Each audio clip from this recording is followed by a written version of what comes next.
dirty old window. I don't know Outside the the cars in the words to city this go fucking running song. out. I sit here alone and I wonder why. Then I'm clueless. Does that like it? Sure, why not? What's up, everybody? Hey, Welcome to Lights, Camera, Cocktails. Cocktails. This is a podcast about amazing drinks that we pair with amazing movies. And I'm speeding through this shit because it's hot in here and I'm wearing a flannel. Are you ready to drink? I'm ready to drink. I am ready to drink. I am It's ready. been a week. I am ready to drink. I had quite a tough week this week, you guys. Yes, you did. I lost a member of my family, my dog that I've had for 14 years. Had to put him down, and it was a tough week. You know that I am a cocktail girl. And I was drinking straight whiskey on the rocks. That's where I was. Yeah. So I'm kind of excited. I told you to call me. I know. No, I was surrounded by friends. Together. I was surrounded by friends. Matthew, who helped me come up with today's drink. Thank you, Matthew. That I kind of, in honor of Will Smith, the dog, my baby boy. We talked about him on this podcast. We have, and I have talked to Will Smith about Will Smith the dog, so he's famous. So I made this drink up called Rolling with My Homies. Nice. In honor of my homie who used to roll with me everywhere. Oh, that's really sweet. Okay, so this is what is in this, okay? We have bourbon. We have bourbon, one ounce of bourbon. 1 ounce of pomegranate liqueur. You're going to put some raspberries in the bottom. You're going to muddle that shit. Add a little bit of lemon zest and a little bit of lemon juice in that. And after you muddle, you're going to put it all in there and shake it up with half an ounce of cranberry juice. And then you're going to strain it into cool wine glasses. You can put raspberries and lemon on it for garnish. And you're going to top it with, of course, my favorite thing. Yes, you do. Champagne. And you guys, I created this thing. This was not a recipe I found. I like it. Me It and looks Matthew. similar to like some sangria or something like that. I'm hoping it's going to taste pretty good. So we're going to see. Give it a pop. All right, you ready for that? Here we go. This was tough. Ooh. Robin, you're okay. What a nice pop. That's a nice pop. Robin's about to run out of here. Ghetto birds and popping bottles. Yeah, she's a little scared. Robin, get your face out of the bar. You know better. So, ooh, it looks really good. I'll take half of. Woo! Ah, fuck it. Just go for it. Yeah, man, you're gonna drink this, and if you don't, I'm gonna drink it. Okay.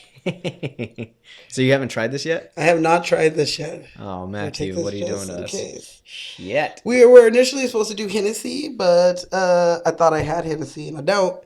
So I changed it up a little bit. I don't think we've ever had Hennessy on this podcast. We have once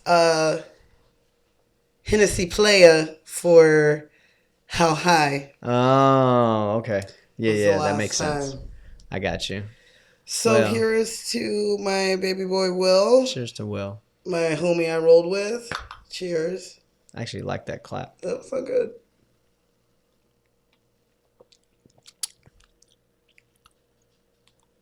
Oh, that's nice. Zenobia strikes again. That's a good drink. You guys, I haven't even tried this. We wrote it down. Mm-hmm. And this actually tastes really good. I like the muddled raspberries. That's really, really good. Yeah. Okay. On a lighter note, it is our last episode of 90s month, 90s September. And we got a good one for you guys. This is just a good old-fashioned, great 90s fun-ass movie. Are you trying to skip over something? No. But you are. What did I? Oh yeah. What is there a history to? I guess I kind of just told you it's a history. We just did a history on rolling with the homies cocktail. Here's just a little bit of history on pomegranate liqueur. We've used this This is the second time we've used this. There you go. So I'm gonna give you a little bit. So pomegranate liqueur. It is made with all natural pomegranate juice and premier vodka and a touch of imported tequila Vodka and tequila. and pomegranate juice. My stomach is gonna be so mad. When I read that, I was like, God damn it, tequila, vodka, shit. So those two. Okay. It can be mixed with champagne, like we have it today, or you can just have it with champagne and stuff, which I have done that here, and it is really good because it has that sweet kind of like tart taste. Mm-hmm. You can make a pomon Cosmo, so you can use that in your Cosmos, or you can make a Palma Mojito, right? There you go. And I think I'm going to try that one. I like definitely. that. Pomegranate mojitos. Yes. I think it's going to be good. Yes. Yes. Pomegranate has like 3 times more antioxidants than red wine and green tea. And it also has a lot of vitamin C. So if you didn't know that, we're taking a little bit of medicine today with this. Yeah. And that's a little bit of history on the liqueur and on how I made this drink. That might have been your fastest herstory ever. Yeah, I didn't really have much to dive into. This week has been intense, so I didn't do as much research as I wanted to on this amazing movie that we are picking today. I got you. It's still a damn good drink. Mm-hmm. Taking my medicine. Take your Who used to say that? Benson's ass. I gotta take my therapy. See? He's wise. Shit. So we are doing Clueless. I picked this movie to round out our high school girl movies. So we have done Heathers, and we've done Mean Girls, and now we have done Clueless. Yeah. So, and all the other ones are just remakes. for real. Some of them are good, some of them not so much. Not so much. You know, they're kind of like a Monet. They might look good from a afar away. Once you get up close, they're just a big old mess. I love this movie. That's pretty good. Are there any other high school girl movies that are like up there with these Those three? I don't know if there is that I can think of off the top of my head. I don't know. I wonder. We'll see. We can wonder another time. Only time will tell if there will be any more of these amazing girl teen movies. All right, so you ready for the stats? Mm-hmm. So this movie came out July 19th, 1995. Summer blockbuster. What? And I, at the time, was in Oakland, California. In 95? Uptown. Yep. What are you doing Visiting family. You know, that's where my fam bam's from. Oh, okay. I thought you meant you were living out there. Oh, hell no. Not that I don't want to live there, but no, I was not living there. Sorry. It's expensive. Not back then. So in 95, I was out there visiting family. Okay. And my mom took me and my 2 older cousins to go see this movie. And I totally remember going. Every time I pass that theater, I'm always like, oh my God. That's where I saw Clueless. That's where I saw Clueless. And The Man in the Iron Mask and a couple other ones there. Yeah, a couple. Every summer I come, we end up watching something. So the budget, I think, is $20 million. You think it is? Because I've seen different things. Now IMDb says that it's 12 million. But that kind of doesn't sound right. I mean, it may. It may. I don't know. I got 2 numbers for it. So I mean, that's the filmmaking system in general. That's the studio system. Yeah. They always lie about how much it really cost. I don't know. Sometimes they say it was a bigger budget to generate more people into the seats. Mm-hmm. Sometimes not so much. Now, being that this cast was not hugely known at the time, I wouldn't be surprised if they did get away with that $12 million budget, especially in 95. Yeah. Okay. Well, I didn't do the conversion for 12 million. I only did it for 20. Okay. So if I am correct, it's $20 million, and that would be 33 million today. It did make $56 million, which would be $93 million today. Nice. That's a win. It's a win. So I made some money, especially off of me, and so here we go. So you ready for the Rotten Tomatoes? Yeah. Let's see what they have to say. Critics, Bitches. 79%. Audience, 76%. Uh-huh. Zenobia, 95%. 95? I think it still holds up. The same things happen except that the phones are smaller and it's more tech. Wow. But if you made it today, she would still have a computer moving her closet around, you know. And like we said, it's kind of like Mean Girls. They even do similar things, like where she's showing tie everywhere where everyone sits, you know. They think that you can't only sit with them if you drive a Beamer or whatever, you know, and showing where everyone sits in the quad. And a lot of movies, I feel like I've dived into it. The fashion. They've stolen from this movie for sure. You see people making music videos inspired by this. Like, you know, it is. And it still holds up. I got you. I like it. Maybe 91. I'll give it a 91. 95 is kind of high. I'll give it a 85. It's a good movie. It's a solid B for me. You know, only because of certain things that I see in the movie. Like, I can see where they've done ADR and, like, just little snippet things like that in the filmmaking side of things. Geek. Just fine with you. That's messed up. But that's the stance. Mm-hmm. I mean, this isn't. I will say that this is not the first high school movie that our director has made. Nope. She made a very famous high school movie before this. That being said, she's had some experience with high school movies. You know, 3 of them, actually. 3 of them. Mm-hmm. Well, shit. Before we get to that, though, it's time for the motherfucking drinking game. Good? Yes. So here's. I was savoring my drink as you were saying that. I know. Let me get my drink ready. Sang it, girl. So here is the motherfucking drinking game. You're gonna take one sip when you see them shopping. Nice. Which happens quite often. Yes. It's like, do you have buyer's remorse or something? This jacket is the James Dean or Jason Priestley. Carpe Diem, okay? He looked hot in it. Which, who the fuck is Carpe Diem? Doesn't that... Seize the day. That's the term, Carpe Diem. Okay.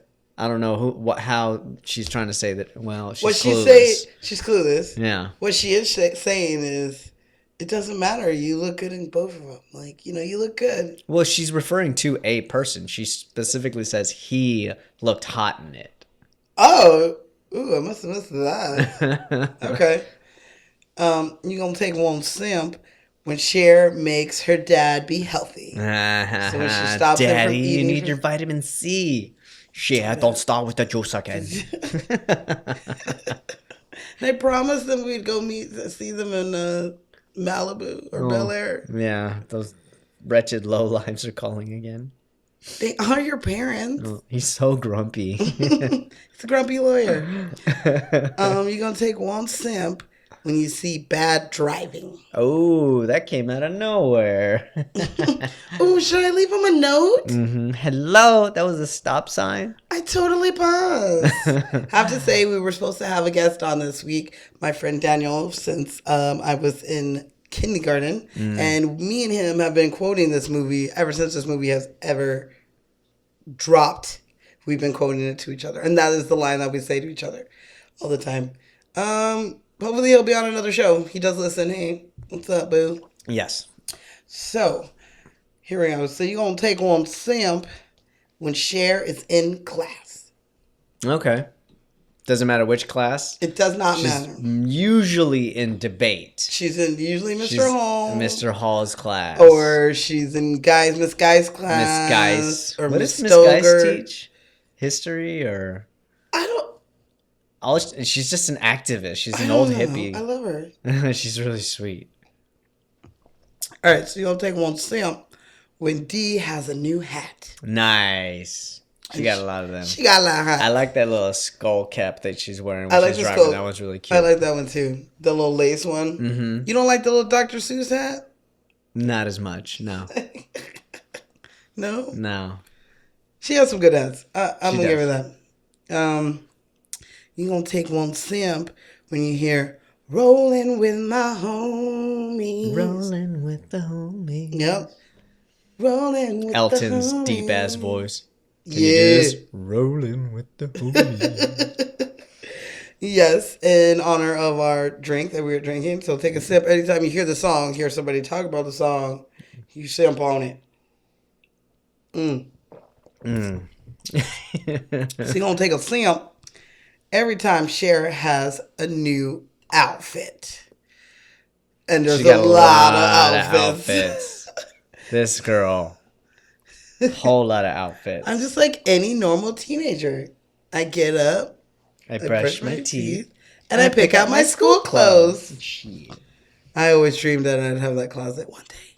Revolving closet door. One day I will. All right. Then you can find everything. So You gotta start a Patreon or some shit. help me get my large for closet, Zenobia's closet. please.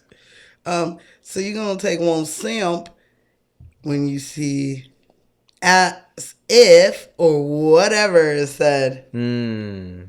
As if whatever. Oh my god. So Any of many. them. You know? You sure you don't want it?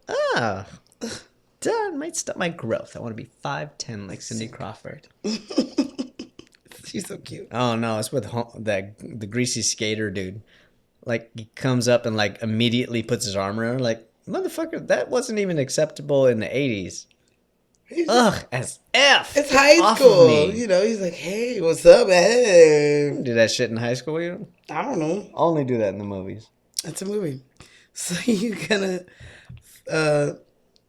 take one simp when you see someone wearing plaid, including us who are both wearing some plaid. We're suffering again. Yep. It's still hot in LA, so we're sweating just a little bit. I'm even wearing my thigh high socks to go with it. Let me see the thigh high socks. Woo! Woohoo! I don't think it made it on camera, but You that's see? fine. Look at this. Yeah. Oh, that's on camera. Foot I'm down. sorry. Shit. Classy. So you're gonna finish your drink when Cher is surfing the crimson wave. I had to haul ass to the ladies. I'm assuming you're referring to women's troubles, and so I'll let that one slide. Thanks, Mr. Holm. Miss Geis was right about you. Okay, so you're gonna finish your drink when Ty gets a shoe to the head.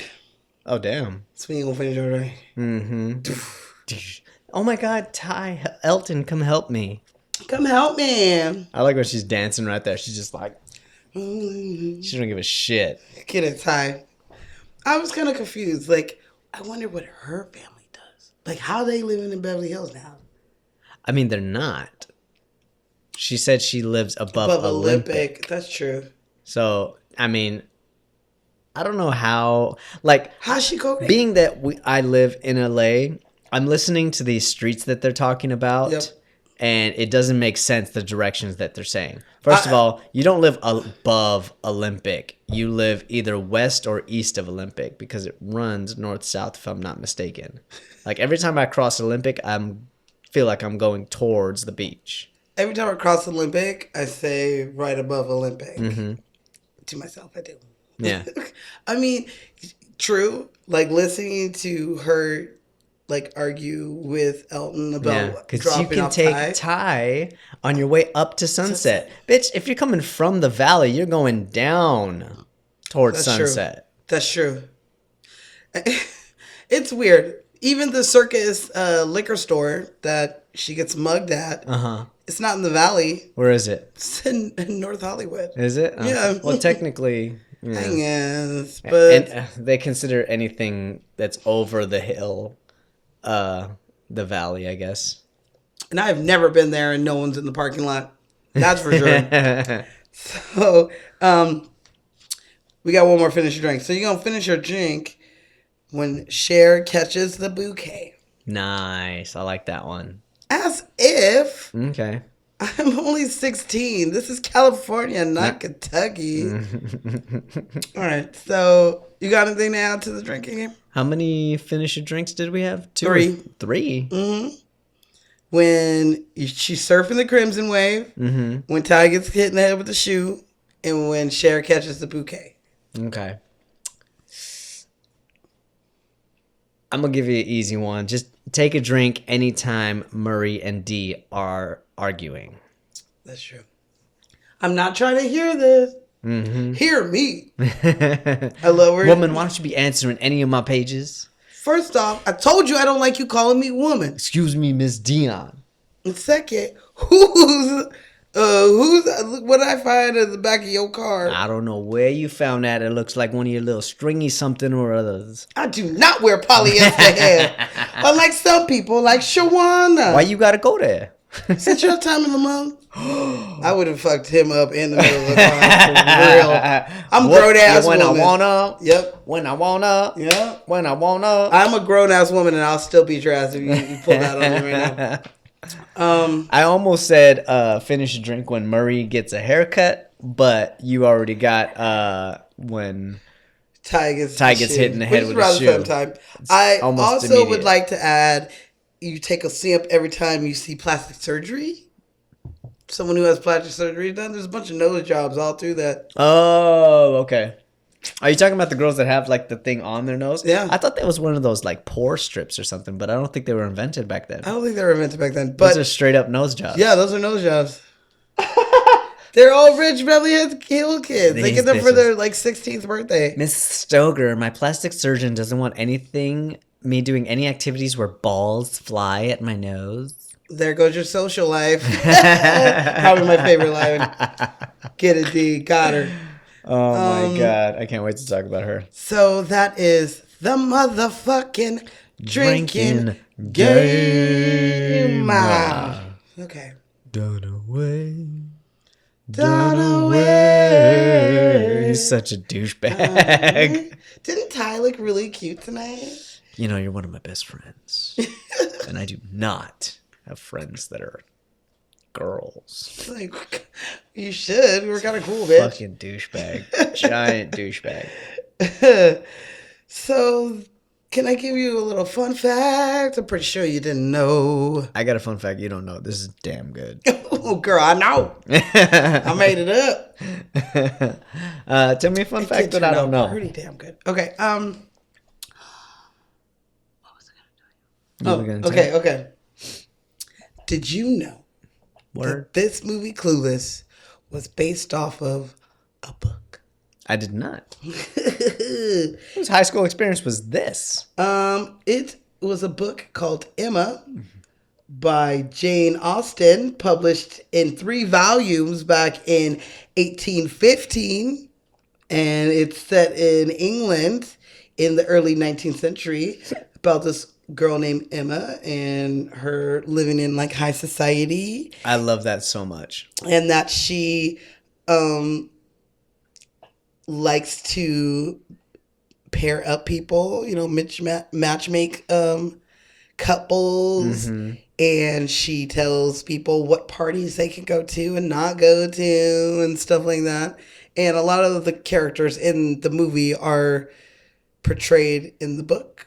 Like, you know, they did a pretty good job at making it more modern. Okay. The only thing is that I guess Josh characters, his name's not Josh, but that character is not her brother. Stepbrother. He's like Ex-stepbrother or whatever. yeah, you wanna he's call him. like an older brother like figure kind of thing, but he's not related in any. Yeah. It's a little he's just kind of- slightly creepy the way that Yeah. like yeah. what did she say? But you were hardly even married to his wife, and that was like 10 years ago or 5 years ago or something like that? Yeah, it was 5. 5. So she was 11. She was 11, so he was maybe 13. 13. So they were kids when they met. and they were barely knew each other. But he straight up says he's your stepbrother. You divorce wives, you don't divorce kids. I love that. He sees him as a son. Yeah. Yeah. Yeah. That's a little weird. Slightly Yeah. weird. Yeah. However, the fact that this is based off of a book that was written in 1850, for any of you youngsters out there that are listening to this podcast, that just goes to show you this shit is just a rerun. All the time. All the time.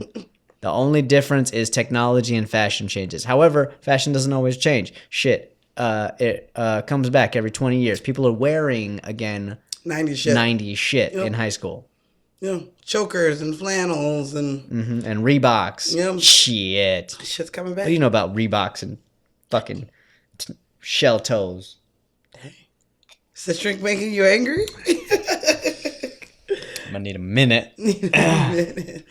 You guys, I'm not joking. This drink actually is really good. It is really good, but I'm only having one. Uh-huh. Got work in the morning. Uh-huh. Ooh, that is a good idea. A little ice in it. I like that the bar is so close now. Mm-hmm. This is a good idea. Works out. It's just gonna be me and you from now on. No more guests. That's fine. I like you. I I like like us. you too. I have to get less alcohol. It's perfect. It's perfect. Okay, so are we going to talk about the wonderful, wonderful director? World of Disney? Yes. No, because they cheap as hell and they don't pay properly. Oh, the director? We can talk about the director. We can talk about her. Don't talk bad about Disney. They're listening. They're always listening. So is Google. I ain't scared of you. I am kind of scared. How many times I have to tell Xbox to stop listening? I ain't talking to you, bitch. It's going to turn on right now. You better stop. I know. I swear. My to phone God. does it all the time. I swear. I'm like, nothing I said sounded Everybody's like... listening to us. Thank you, Dick Cheney, motherfucker. Okay. Shit. Let's move on to the director. I don't care. I don't even care. Before Google kills us in our sleep. With the drone from Amazon. They're all plotting on us. Okay. Amazon. Bah! Gotcha, bitch. Gotcha. Shouldn't have ordered that extra 5-gallon of Murray's hair cream. Don't you know? Y'all don't know about no Murray's hair Don't you know that cream. one can is a lifetime supply? Lifetime supply. My dad still has a can of this. Fucking, it's been there forever. Oh my god, That's funny. Okay. Let's talk about. I wonder if Amazon does sell Murray's hair cream. They sell They everything. do sell everything. Everything but body parts. That's about it. You want to bet? There's Amazon, there's Black a deep Market, deep Amazon. Y'all don't know nothing Black about. Web, whatever it's called. Mm-hmm. Okay. Anyway, Amy Heckerling. Yes. That's a name. My girl is very educated. She's a New York native, Went to NYU. born in the Bronx. Southside. She's straight up Amy from the Bronx. Mm-hmm. That's why she, she's like a tough, no nonsense bitch. Like, is she really? She seems like she is. She seems like she works hard and she. She, according to her profile, she has some strong opinions about things. Yeah. Which, by all means, Hey. Yeah. if you don't voice your opinions, nobody will. Nope. You know? The people want to know. Somebody thinks like you. Mm-hmm. Bitch, I know somebody like it. I kind of can't wait for Christmas because I think that might have to be on there. Yes. Yes. Thanks. Okay, love anyway, that. so Amy went to NYU and got her master's in film. Then she went to AFI after that. That's a whole lot of student debt. Luckily, she's a successful director and she could pay that shit off. Because I know people Me. that paying off some debts. Yeah. However, there's some candidates that are promising no debts for students, but that's neither here nor there. She has done some bomb movies in She definitely has. her time. She's written some great movies. She's directed some other great movies. She did one of the coolest 1980s Yeah. high school movies. That was her breakout movie, right? Yeah. Yeah, because like before then, Hollywood was just like, I don't know who this bitch is. Boys Club. Yeah, very much. In the 80s, absolutely. There were slim to no female directors. I mean, us doing the show, we hardly ever talk about them. Mm. You know? Yeah, it's rare that we found a movie that was directed by a woman. Yeah. This isn't the first one, though. No. No, we've done a couple, I believe. I can't remember. We've done like 100 episodes. We ain't got 100 yet, but we got like Mean a good Girls. Mean Girls. Yeah. I'm gonna think about it. But I've been drinking. I've been drinking. Rolling with this homie. We're rolling with the homies. But her breakout movie, Fast Times at Ridgemont High. Yep. That is a great movie. And interesting that she directed this because there are parts of it that are misogynistic in that movie. However, there is a female perspective in that movie, and now it makes much more sense as to why it's in there.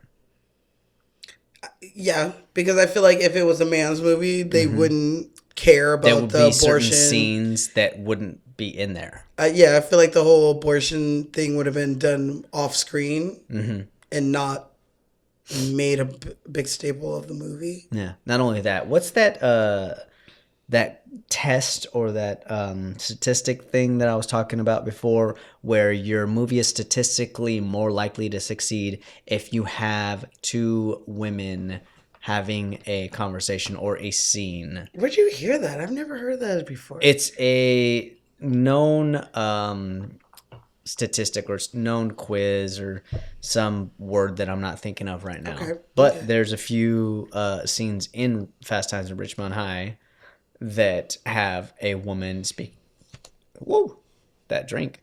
to another woman. Most famously, the carrot blowjob scene in the cafeteria. That's true. We're more interesting. People care what we say, I guess, in movies. At least. More interesting, but you're just as interesting. I mean, I don't know. 50-50. Sure. Sure. Whatever. Well, my girl started with Fast Times at Ridgemont High. After that, people realized that she could make a movie that makes money. Yep. At the end of the day, that's what studios care about. Will you make a movie that's going to make me money? Are you guaranteed to succeed? Have you succeeded before, and by how big of a margin? And then once again, she made Look Who's Talking. Look Who's Talking. And Look Who's Talking 2. Yes. Love those movies. So those ones did really good. Uh-huh.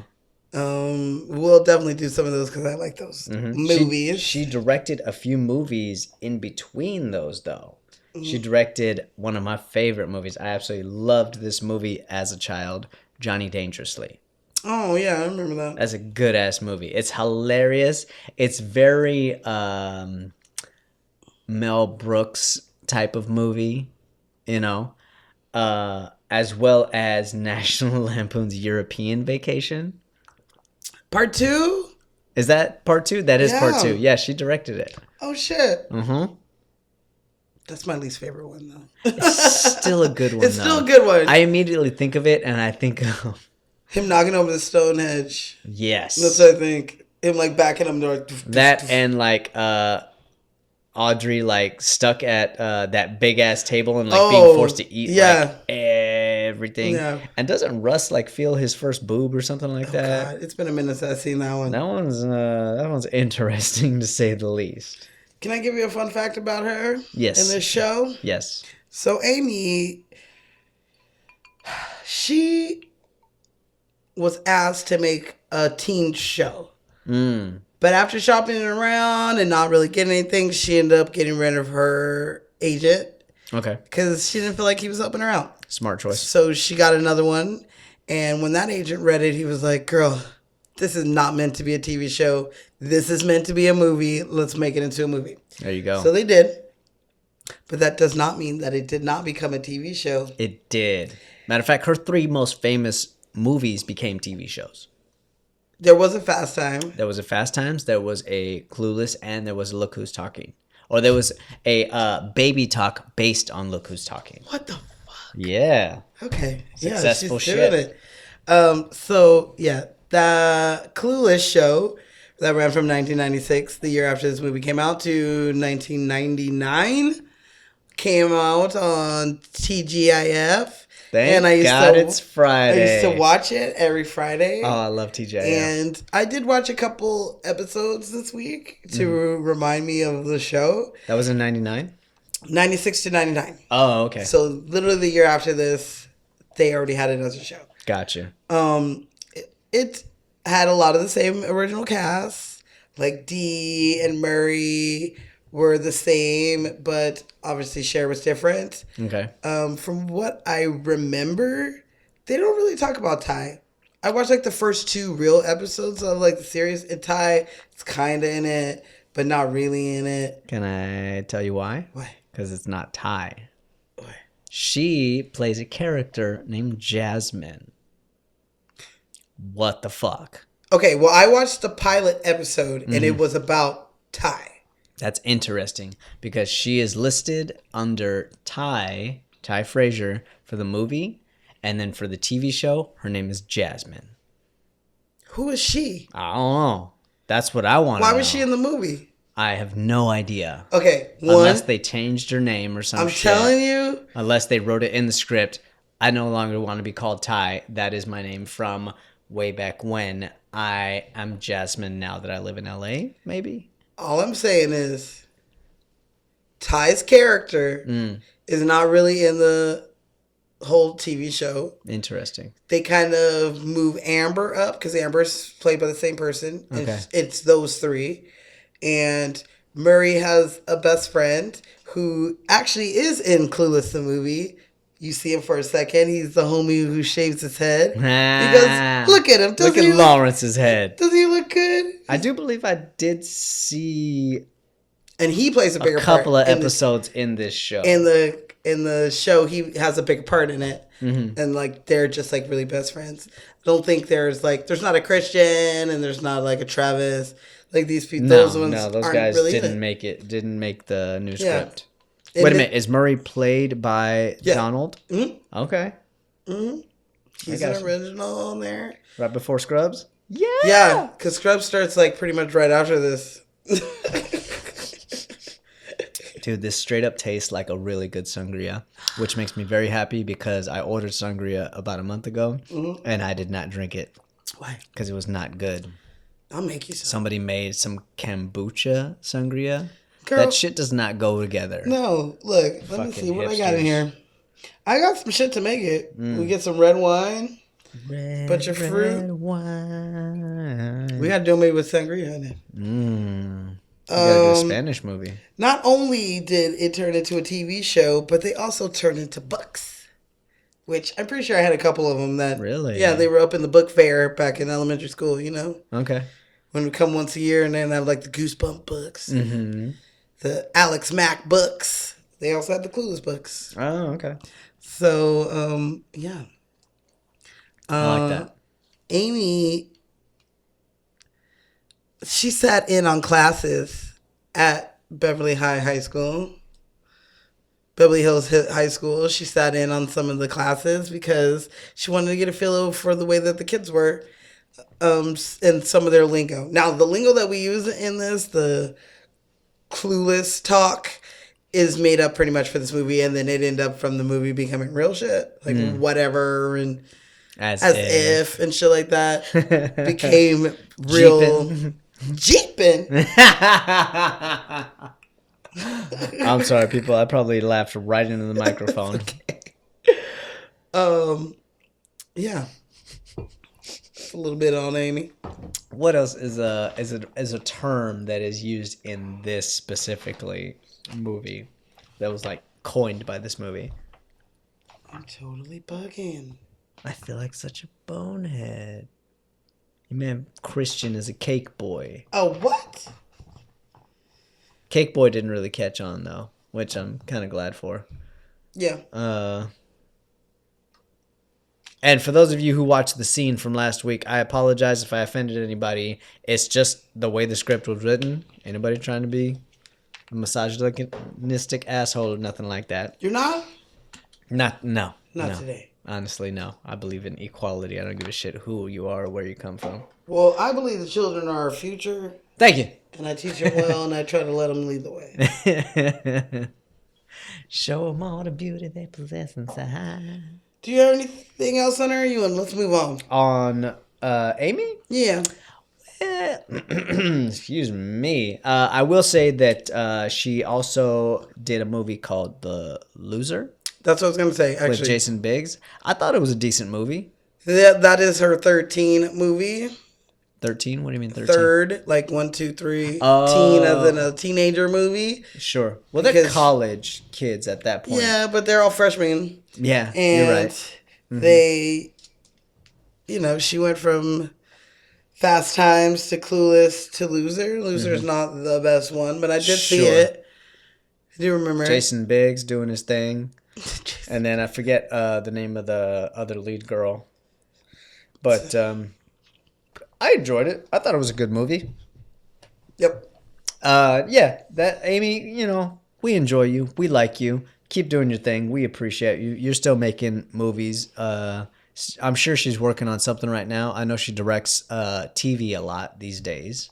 She actually directed an episode of The Office. It is the hot girl episode in season 1, episode 6.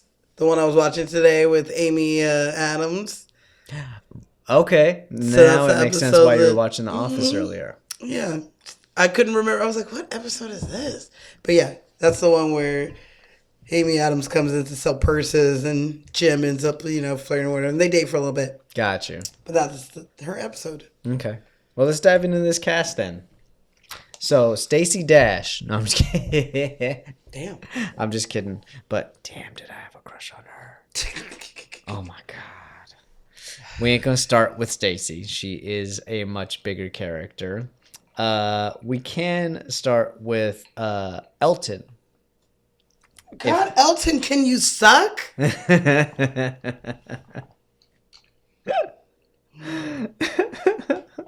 Apparently not. I have to say that as a child watching this movie, I thought it was hilarious and awesome. A teenager watching it, I thought it was good. But as an adult, like looking back and be like, oh my God, I didn't catch a lot of this shit when I was younger. It is one of the reasons why I love this movie. It's just so funny. It's so funny. Okay. Well, Elton has been working ever since. Yep. I was a little worried at first because when I first started looking him up, I was like, there ain't shit about this guy. Little did I know that my tablet was just on the fritz. Elton has 104 credits. And Elton is not his real name. His name is Jeremy Sisto. It's Elton. It's always going to be Elton. Donaway.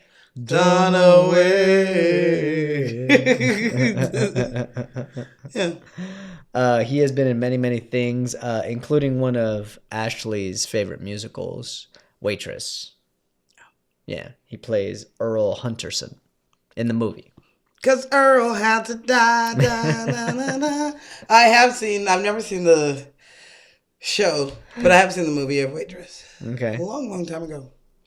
Yeah. Well, I mean, he is killing it in terms of movies as well as TV shows. He was on a show called The Long Road Home. He did a series for 3 years called Ice. He just did another series for 2 years called FBI. He's got a movie in post-production. He's filming a movie called Captain Tsunami's Army. Like, my dude works. He's only... well, no, he's up there. He's 55 now, but he don't look like it. He's 55. He's 55. He was born in 1974. Carry the 2. Yes, that's correct. Do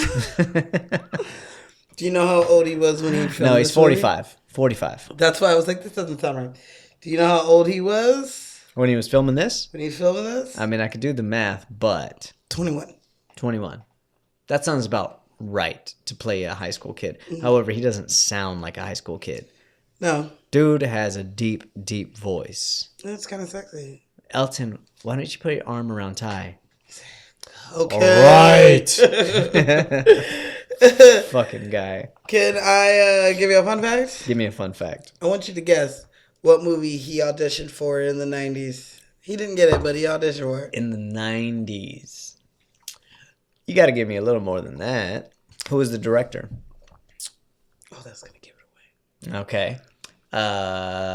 What type of character? Is it the lead? We've talked about it this month. We've talked about the movie? Oh, okay. Now, I know damn well he didn't audition for Jurassic Park. I thought you were going to be like, I know damn well he didn't audition for House Party. Or House Party. What was the other movie that we did? Shit, that was weeks ago. I'm partying here. Titanic. Did he audition for Titanic? What's that movie? Titanic? Titanic, yeah. Have you ever heard of this little movie called Titanic? Yeah. It didn't really make a splash, but yeah. The record scratched in my brain. He auditioned to be Jack. I actually watched... Along with everybody else in Hollywood. I actually watched his screen test today. And him and Kate Winslet do it together. He doesn't suck? He is like a mixture of like Elton and Josh. Like if you put them together, that was like the Jack that he was doing, where he was like still like, yeah, brooding like, and like, you know, like sexy, like flirting, but then like a kind listener and stuff. I felt like their chemistry was weird because it made her seem more modern than old timey. I don't know.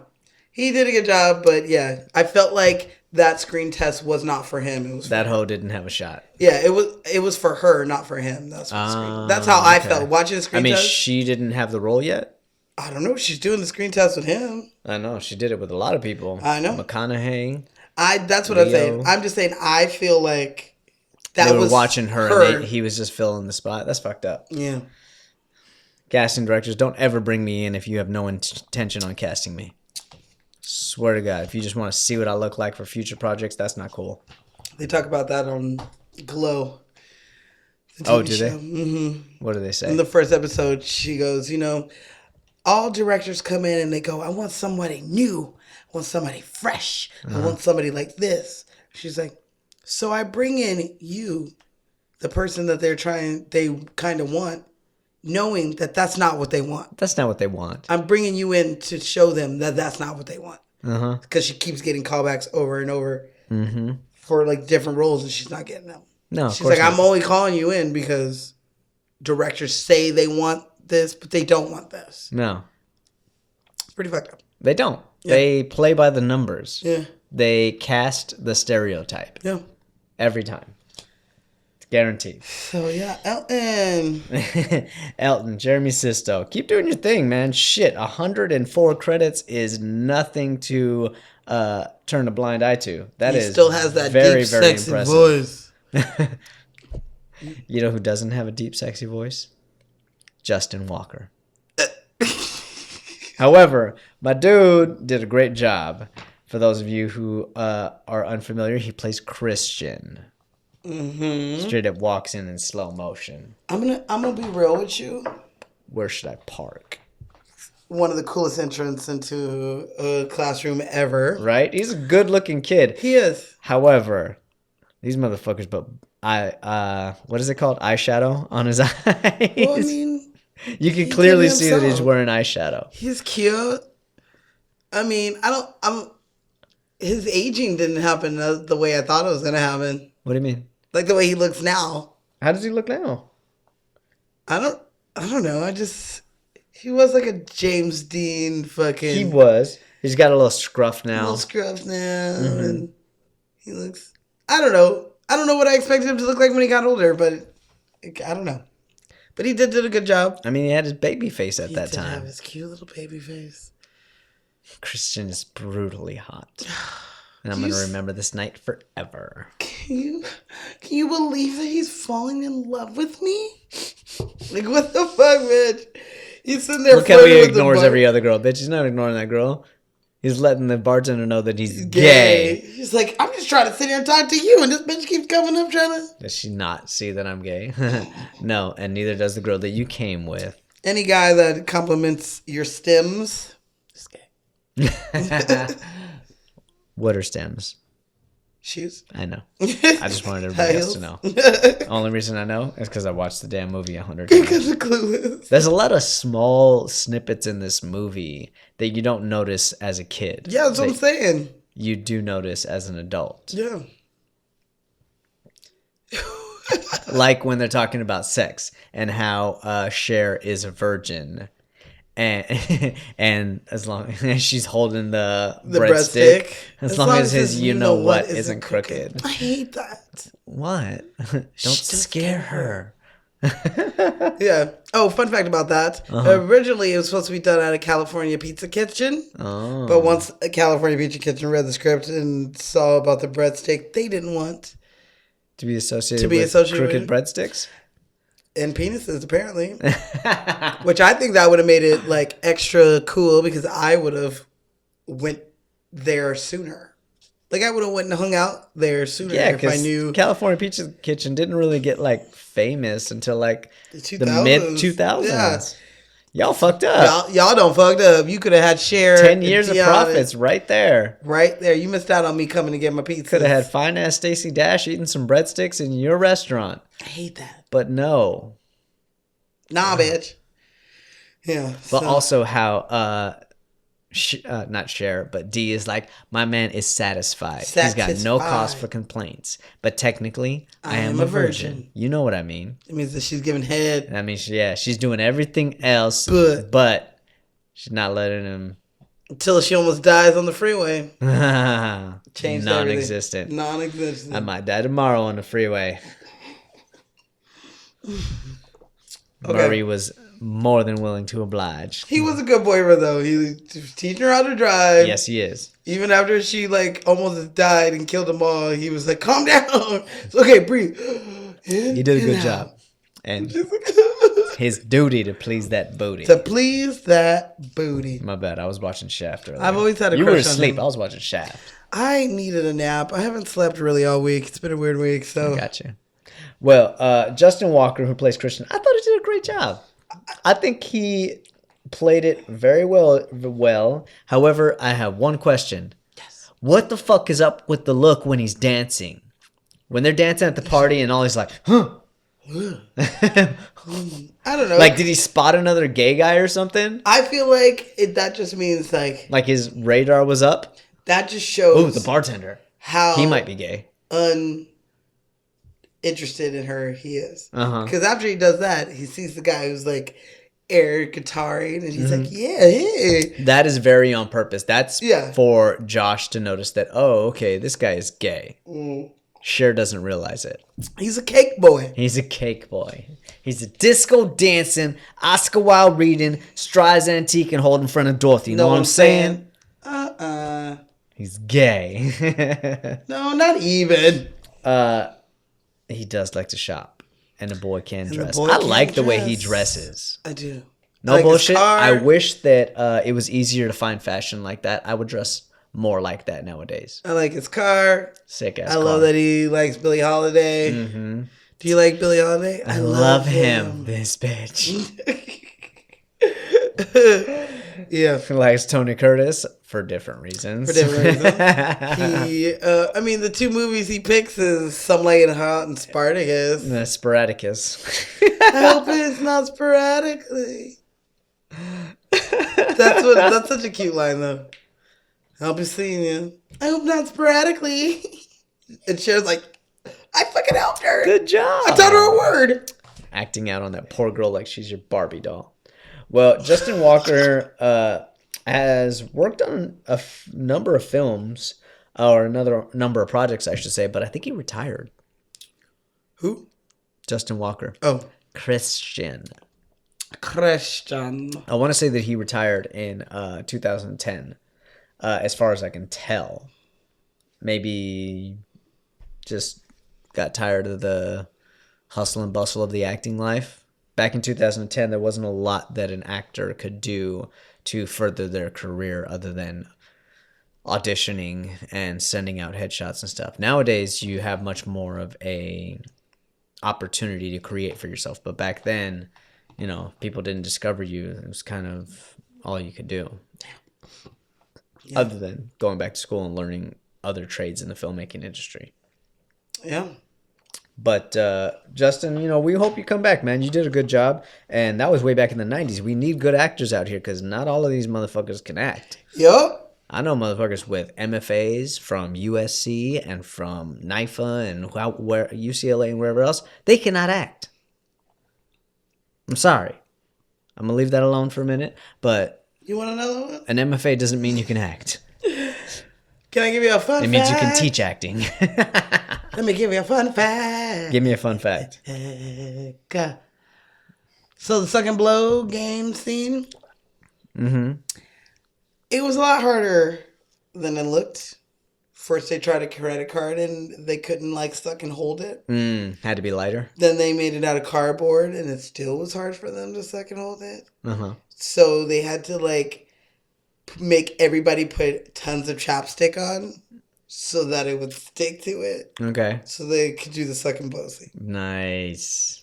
So in other words, they all kissed each other. They all kissed each other with chapstick on. Yeah. God, Elton, can you suck? He can. He just didn't want to. Fuck no, I didn't want to. He's trying to get to her little luscious lips. However, bro, it's not the way. It's high school. That's why you got turned down in the car later. I mean, well, that was a little rapey. A little bit. Even for 1995, that's too much. I always thought it was awful. And I thought that she did a great job. Because I was like, yeah, get out of the fucking car and make him chase you. And if he doesn't chase you, then fine. Just get a fucking ride somewhere. But people who are not from here, it is not true that you can get anywhere in Los Angeles in 20 minutes. Oh, hell no, you cannot. Maybe at that time, thank you so much. Because at nighttime, you're right. You can get around a lot quicker in 20 minutes. I'm going to tell you right now. Not coming from the valley, obviously. I cannot get to Santa Monica in 20 minutes, even at 11 o'clock, 12 o'clock at night. I can't get from downtown. You can get from downtown to North Hollywood, but she says she's in Sun Valley. Sun Valley is far from here. And being that they live in Beverly Hills, that's a good 40 minutes away, even at 12 o'clock at night. At 5 o'clock, you're looking at 3 hours. Everywhere in Los Angeles takes 20 minutes. Shit. Absolutely not. Absolutely if it's said in the movie, it's true. I call bullshit. Even in 95, I don't care. I don't know. I was not driving in 95. Now, and it always granted, there wasn't as many people in LA in 95, but also... There was still a lot of fucking traffic. I know that much. There was still a lot of traffic. Yeah. And not only that, but the freeways were not widened like they are now. The subways were not expanded like they are now. Or, I mean, they're getting there. They still are behind. But and there was don't tell me you can get Uber from Sun Valley to Beverly Hills in 20 minutes. Even if you got a straight shot, you can't get from Sun Valley to Beverly Hills in 20 minutes. And even if you've got a Bugatti, you can't get to Beverly Hills from Sun Valley in 20 minutes. Okay. Anyway, I love this next actress name. Her name is Twink Kaplan. Mrs. Geist. Miss Geist. Did you sign up for the environmental fair? Oh, yeah, we will. Look at you in your cute little ways. You have such nice eyes. Don't hide them. Girls. She's like... they straight up give her a makeover in 10 seconds. And she does look better. She does. She looks... like she said, a vast improvement. Yeah, you're like, oh damn. Like, bitch, what is with these crimps being wherever the hell you want She's them? She's a teacher. She don't give a shit. She has more lipstick on her teeth than on her mouth. That's true. She always has runs in her stockings. She don't give a shit. She's like, y'all don't pay me to teach your little rich ass bratty kids. I think she is if she wasn't a teacher, she'd be like a Rhodes Scholar. Yeah. Yeah. She loves learning about things. She loves caring about things. And she's an activist. She's from the 60s era. And she's not a hard-nosed activist. She's very sweet. She's got a bleeding heart. And I love her. I think she is such a great, great character in this movie. Well, did you know that her and Amy are friends in real life? And that No. Miss Geist is also a producer on this movie. Is she really? She really is. Oh, that's so sweet. This project went through so many different layers, but she was always meant to be part of it. Nice. I like They're that. friends. Okay, that explains why she's in The Loser, which was also Amy's project. She plays a character named Gina in Loser. No, Not The Loser. Loser. Yeah. My bad. She also, her and Amy are such good friends that she promised Amy that she would be in her wedding if she ever got married. Mm-hmm. But Twinks, at the time of this movie, hadn't been married yet. So Amy was her maid of honor at the wedding scene in this movie. Yes, so you can she see her was. in this movie. Uh-huh. She is the dark-haired woman standing next to Cher. Mm-hmm. You only really see the back of her, and you see her face like for a glimpse when they're doing the bouquet toss. Mm-hmm. And I never knew that. I thought that was a very cool... That is our director. Our director. Finding Waldo. I love it. I love when they show up in the movie somewhere. It always is cool. Why not? Oh, yeah, absolutely. It's one less actor you have to pay, and we get to look for you. Mm-hmm. If Alfred Hitchcock can fucking do it, you can do it. I love the way, what's his name does it. Who's the dude that directed Old School? I'm forgetting his name at the moment. He also, oh my God, that was 20 years ago. That was a year ago. That was a year ago. And I was drinking that day. I was drinking. That was a beer funnel day. Now. That's right. I don't remember a lot of the beer bongs way beer back bong. when. Well, I will say he also directed The Hangover, which we will do.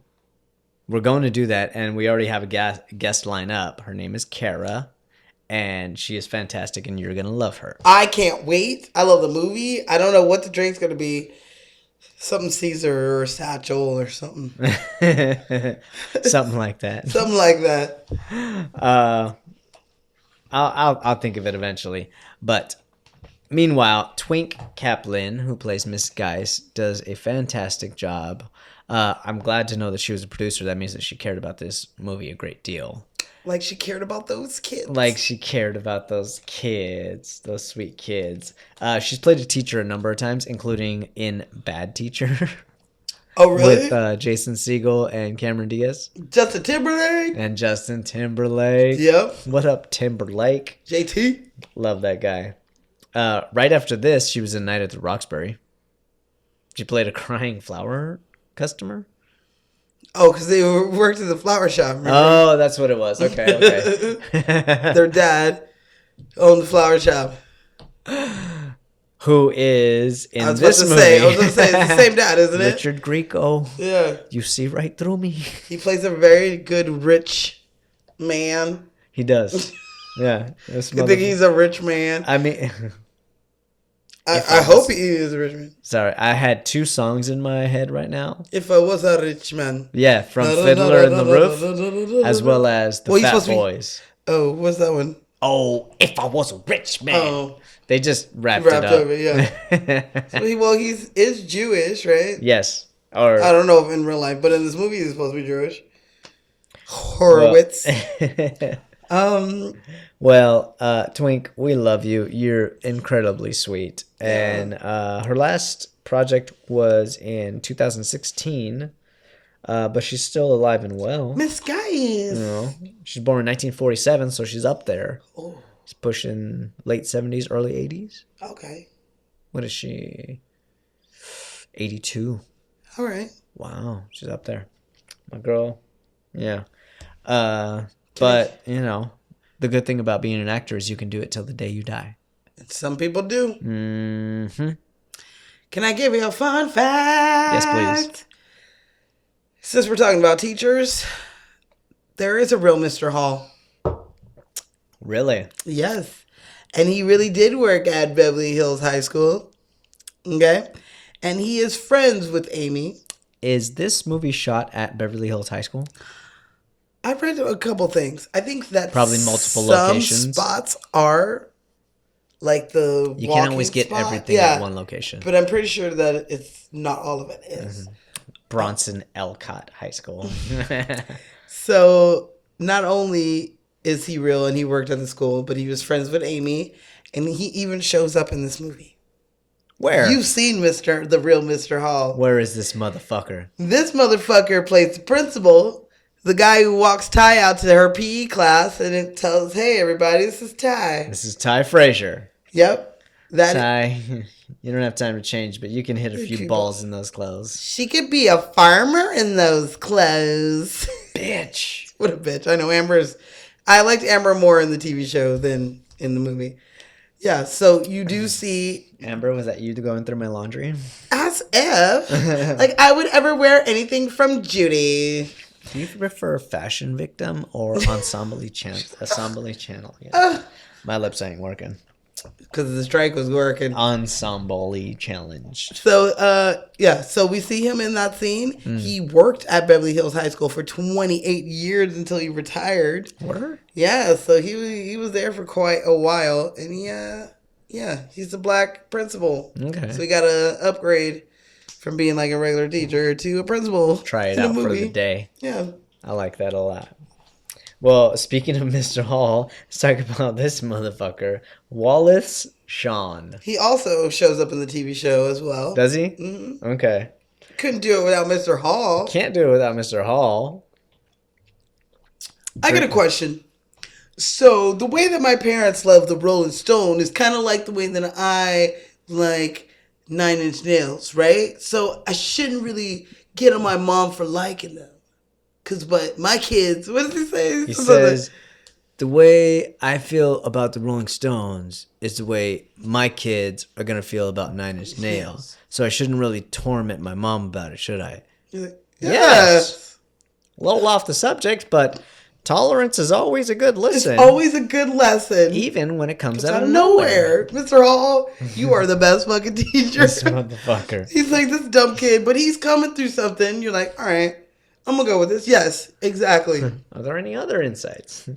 That fucking guy. He does a great job, dude. Even when he gives them their report cards. I'm going to distribute your report cards. Quit the suicide attempts. Wait till the next period. His voice. Oh my God. And we also hear his voice in... What do we hear his voice in? Toy Story. Yes, we do. As the... Wait, no. He's a dinosaur. He's the dinosaur. Rex. Yeah, he plays Rex. Dude, he's in a number of things. He's in The Incredibles. He's in... Yeah. Oh, he plays the boss. Yeah. Mm-hmm. Then Mr. Incredible punches through all the walls in the first one. Princess Bride. Inconceivable. Sorry, that was loud. Wow. Shit. Inconceivable. I don't think you're using that word right. He is in a great other 90s movie called House Arrest with one of Jennifer Love Hewitt's first movies. Mm-hmm. And he plays like he's a nerdy just like this, but he's like a player. He has a hot wife, right? Yeah. Well, she's a curvaceous wife, you might say. She's a sweetheart. She's a sweetheart. And the kids like her. But he gets rid of his girl every 2 years. Yeah, and the kids actually like her. He gets a new girlfriend, and they like her. Yeah. I don't want you to get rid of this one, Dad. Yeah. You're not going to fuck this up for us. What a good movie. That was a good one. That was a good movie. They locked them all up in the fucking Shooter McGowan's down there. Yeah, he's such an asshole. What's it? Christopherson? Damn it, I always forget his name, and I met this guy. I was like, haven't you met him? Yeah. I mean, I didn't meet him personally. Everybody else did. I did a play, and he came to the play, and all my family met him. Yeah. Because they bombarded him. It was like, oh, shit, it's Shooter. Our brother and sister has fucking pictures He wrote me a nice note saying I did a good job. He didn't know. Which I did do a good job. Sure. Anyway, we didn't talk about him. Wallace has been working... continues to work. He's very he is one credit shy of having 200 fucking actor credits. Give it 6 months, we'll check on it. 200 projects. How old is he now? He hasn't had hair in forever. He's born like Miss Geist. He's a little older. He was born in 1943. Did you know? So he is 85. He's about to be 86. Mr. Hall is based off of obviously the real Black Mr. Hall, but he's also based on the actor's real experience of being a teacher in real life. Was he a teacher? Before he did acting full time, he was a teacher. Wow. Was he a theater teacher or a I drama didn't teacher? see- Back when they had drama in school? I didn't see. I don't know. They don't have drama in school anymore. Dude, they're making so many fucking budget cuts. There's schools that don't have drama anymore. They don't have art of any kind. But they have a football team. Yeah. Um. However, Yeah. I just did some fast math. This motherfucker is 50 years older than me, almost to the day. You He's guys. born November 12th. I'm born November 11th. Wow. I just thought that was interesting. He is a good teacher in this movie, on the TV show. Mm-hmm. Pretty much their whole class was, their whole TV show was him and Cher. This This guy's. once in a while. Okay. I also did see an episode with Miss Stoger, but she wasn't Miss Stoger. She was like the theater teacher. Oh, interesting. Yeah. Okay. I So, liked Miss Stoker. I She like was Miss funny. Stoger. Mhm. Same-sex oriented. Just because she could throw and she does PE doesn't make her that. No, but like she's a man hater in this movie. Like you Yeah. hear Cher when Cher's she's like, trying to change "I her can't grade. sleep, I can't and she said an eat." evil boy had broken her heart, and she's like, "And you gotta understand, they're all like They're this. all like this. Not all of them, but a huge percentage. We ain't all like that, ladies. There's a few of us out there. There's a percentage. Yeah, I well, will say. Well, those bitches got you guys already. What the fuck the rest of us supposed to do? Hey, I was 30 when I met Ashley. Give me that shit. Yep. Well, he's doing Toy Story 4. Well, yeah. It's coming out soon. It already came out. It already came out? Yeah. Damn, I'm behind. You are. Fuck. It came out like 2 months ago. Okay, well, he's got some other shit. He's got a movie called Rifkin's Festival, which is in post-production. And he just did a show called The Stinky and the Dirty Show. The fuck? I don't know. They're not all good ones. We You just can't- need one more. To They're make not it all 200. gems. They're not all gems. Maybe he's going after the record, 200 credits. Okay. I'm not sure. But Wallace, we love you. You did a hell of a job. You always do a great job. You are irreplaceable, you might say. Inconceivable. Like when you want a guy like this, you go to him because there's not many guys like him. Yeah. Speaking of guys there's not like, Dan Hedaya. Yeah. Mel Horowitz. Yes. He is a face and a voice you heard a million times. Many times. What has he been I didn't in? know his name until this week, really. I always think of him as Mel from Clue. But he's been in everything. He was in The Hurricane. I fucking hated him in The Hurricane. Yeah. He's in Shaft. Again, I hated him Yeah. in Shaft. He is in a million... shit, maybe he's got Wallace beat. How many credits does he over have? 200? He's in The Usual Suspects. He's got 140. He is not as far as Wallace. Okay. However, they're He's not almost as the old, same age. Are they? Yeah. Actually, Dan is older. Mm-mm. Dan was born in 1940. Oh, shit. He's My one dude is about to 43. be 90 years old. No. 80 years old. My fault. I was like, I don't... Oh, that means that Wallace is 79. Shit, I've been drinking. Leave me alone. Yeah, when you said quick math, I was like, Silver me's going to do that math and find out if you're correct. So, yeah, Wallace is 40 years older than me. Dan Hedaya was born in 1940, so he just turned 80 years old. All right, well. No, he didn't. He just turned 79. What year was he born? Because you're fucking me up right 1940. I said 40. now. Okay. Shit. But it's still 2019. So he'll be 80 next year. Okay. I'm cutting all this. Don't cut it. Don't cut it. Don't cut nothing. The people deserve to know. No, You know what y'all else? don't deserve. They deserve to know that he's been in Gotham for the last 5 years. That's fine. Detective Dix. Beaten Dicks. Was it? Right? Isn't that what his name is on Friday After Next or whatever? Wait, what? It was like Beaten Dicks and Dick Holes or whatever those names like the cops. Oh. B-Dicks. I was like, wait a minute. He never played. No, I'm just saying the name. That's I what don't it know. reminded me of. I'm not sure at all. I liked him in Fantastic Beasts. I wonder. You know what? Actually, I can't say that. He was in Fantastic Beasts, but he's not in the next one. I don't know what that is. The Harry Potter movies. Oh. After Harry, you're not done with the books I'm not yet. done. I'm not done. So late. I'm sorry. You're so late. I'm late to the party. fucking game. I get it. Damn, Eventually, I'll get Gina. onto those. I won't read them because screw that shit. But I will watch. You're done that. reading them? No, Or you're not going to read the Fantastic Beasts? I'm not gonna read the. You're going to read all the Harry Potter books, Yes. though. Okay, how far along are you? I'm still on 5. I have taken a big break How because many are there? 7? 7. Okay.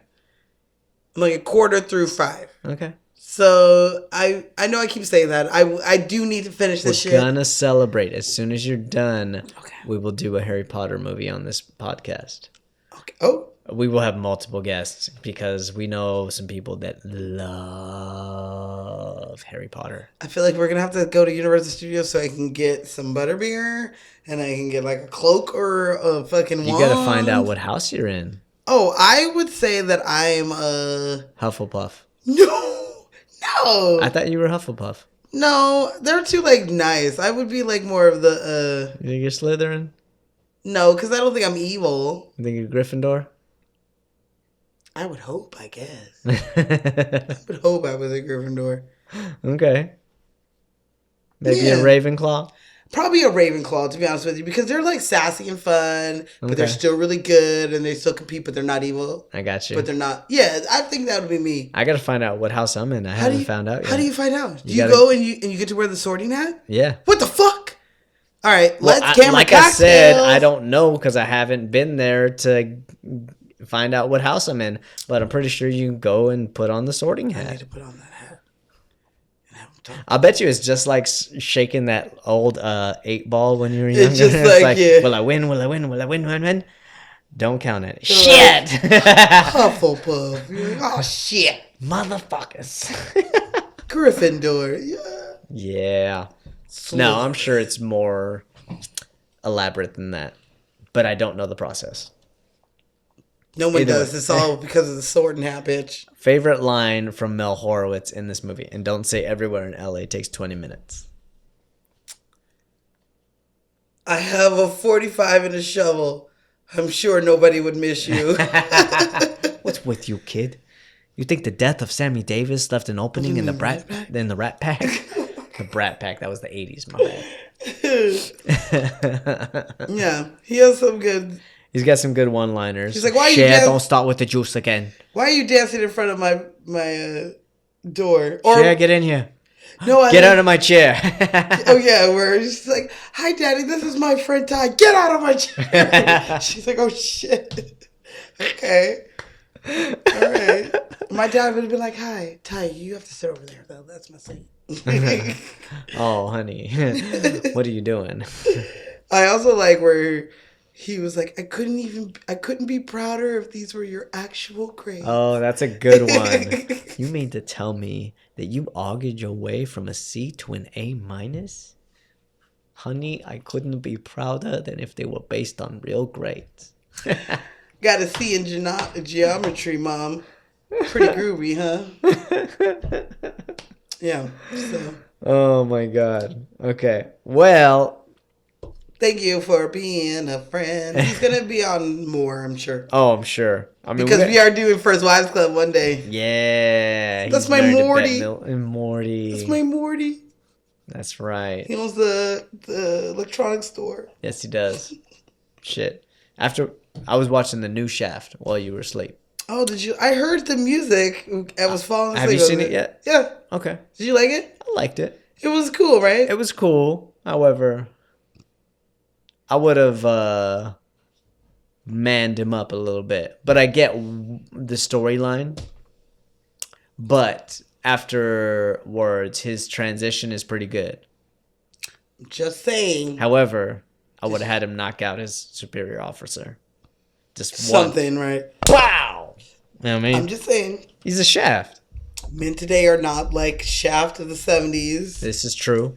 So, I like that they made a huge difference between the generations. He is a millennial. Yes. However. And I appreciated that. However. Because he was like, you need to go over there and just like, you tell that woman. And he was like, hi, we don't tell women what to do anymore. Like. I don't remember that you scene. Remember he's telling him, he's like sitting in the car with his son or something like that. And he's telling him like how he should treat women, or, you shouldn't let that woman tell you, you should tell that woman what to do, or something along that lines. And he's like, hi, so we're in this now time and we don't tell women how to act or tell them what to do. Like, they make their own decisions. I like that because he's I do like that. That's definitely forward thinking. And Samuel L. needs to change his ways just a little bit. However, at the same time, I do like some of the knowledge that he bestows on his son, because But anyway, we ain't doing shit. Yeah, because he's a little bit of a sissy. Yeah. So we're a lot of men of this time now. I know, and I'm saying it's reflecting the problem. time. Hey, you can't do nothing but hold up a mirror to society. That's all movies are. Is a mirror. That's all it is. Agreed. Boom. Anyway, Breckenmeyer. Brecken's the Meyer. Breckenmeyer. My dude, I love this guy.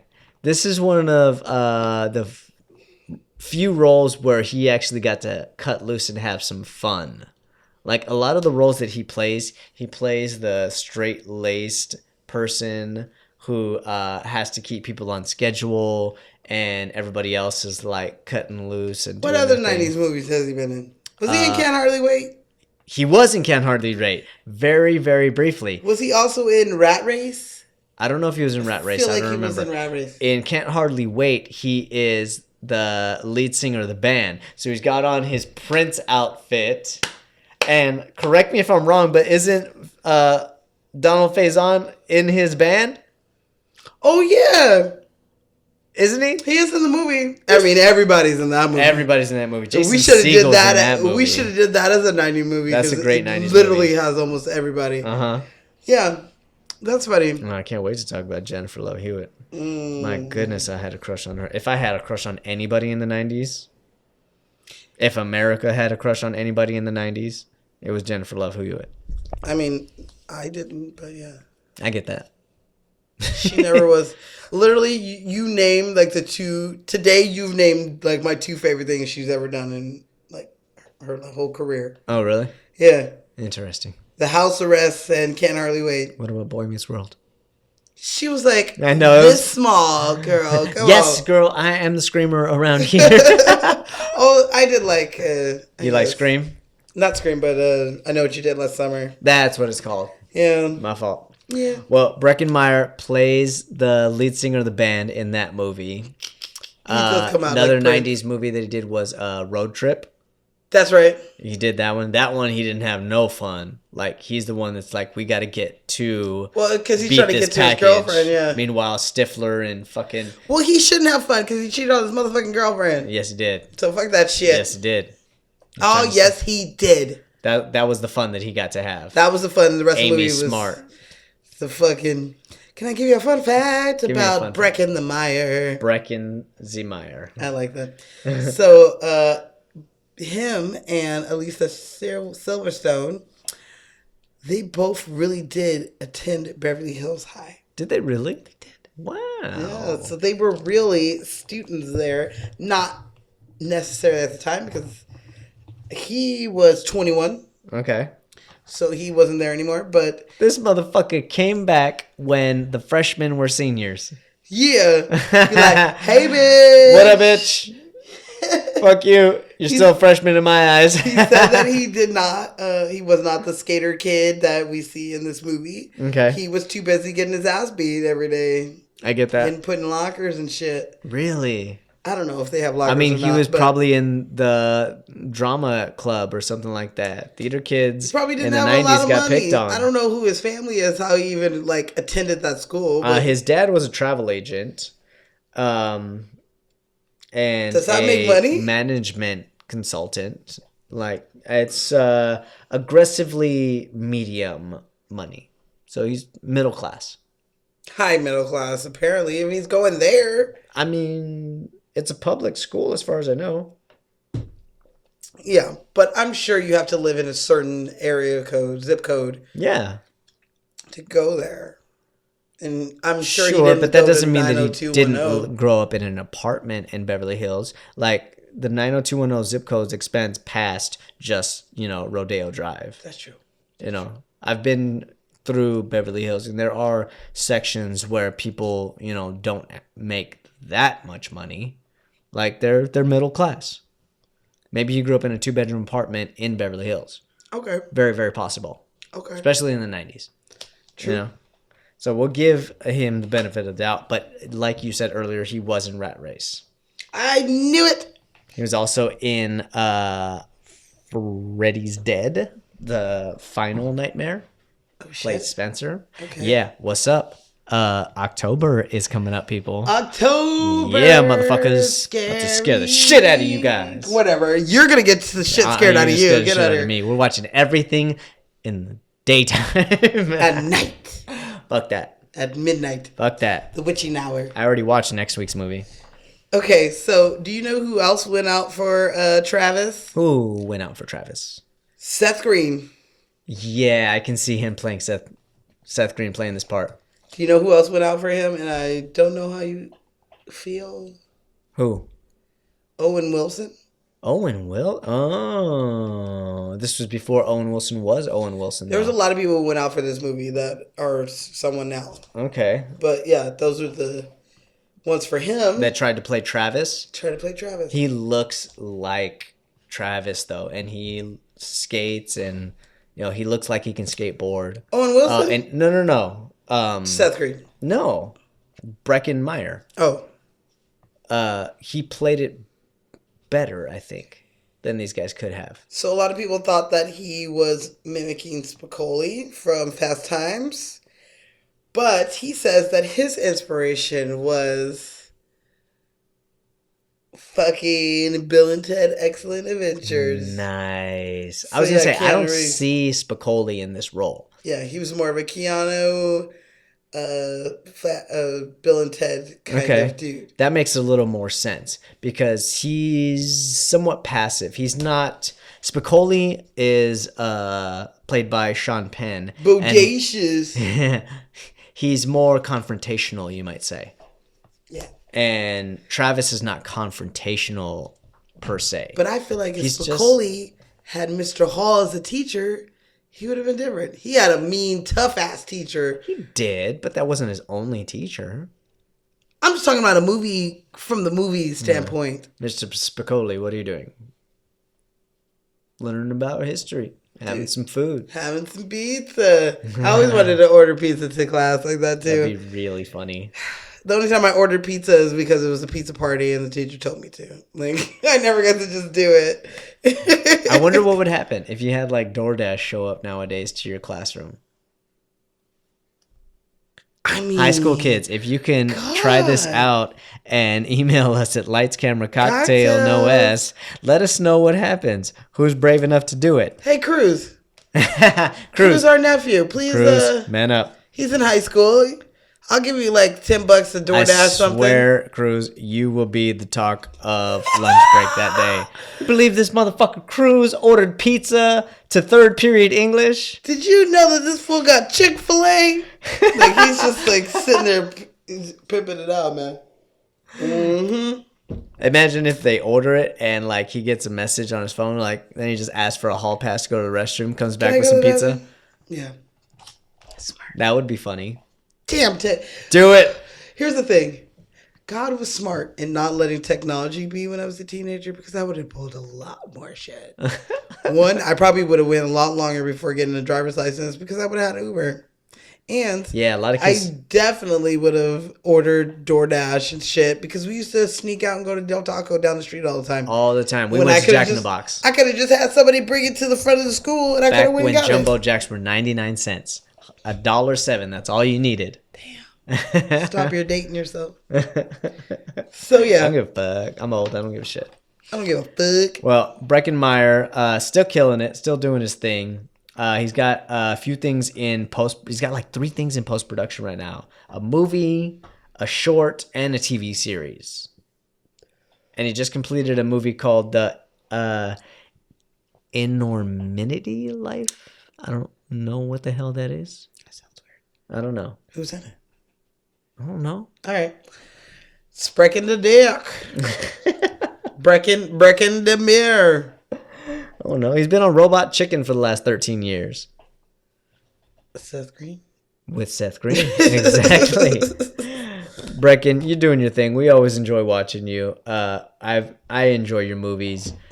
Keep working because you're good at it. I appreciate it. Mm-hmm. You ready? Motherfucking Murray. For motherfucking Murray. Donald Faison. Because I'm keeping it real. Because I'm keeping it real. Because I'm keeping it real. Look at Lawrence's head. You feel me? You look He good. doesn't have to look at you. And right before pictures, yearbook pictures, what am I going to tell my kids? All right? You want to play games? You want to play games? I'm calling your mother. I'm calling you. Whoa. Don't call my mom. Yo, man, chill. Don't call my mom. She's like, hi. Mrs. Murray, your son's a dumbass and you just shaved his motherfucking head. I wonder, were those braces real? I assume so. I don't know. He He's was like, about the age, I would say. do you know how old he was? Let's find out. He My was man 21. was born in 1974. So, yeah, he was 21 years old. He was 21. That makes sense to have braces around that time if you couldn't afford them during, He finally got some real money. Yeah. Do you know who auditioned for Murray? Who auditioned for Murray? Terrence Howard. Really? Mm-hmm. Okay. Yeah. During this time, he did Sunset Park instead. To be honest with you, it's time to represent. me thinking about Sunset it, Park. I'm glad What that he time didn't. Is it? You're glad that he didn't? Thinking about it, I'm glad that he did not get the role because I don't know. Not that I don't like Terrence Howard, I do. I do, but I think he would have. He doesn't play lovable. Yeah. No matter what Terrence Howard does, his characters are never lovable. You Yeah. might like them, you might hate them, but they're never lovable.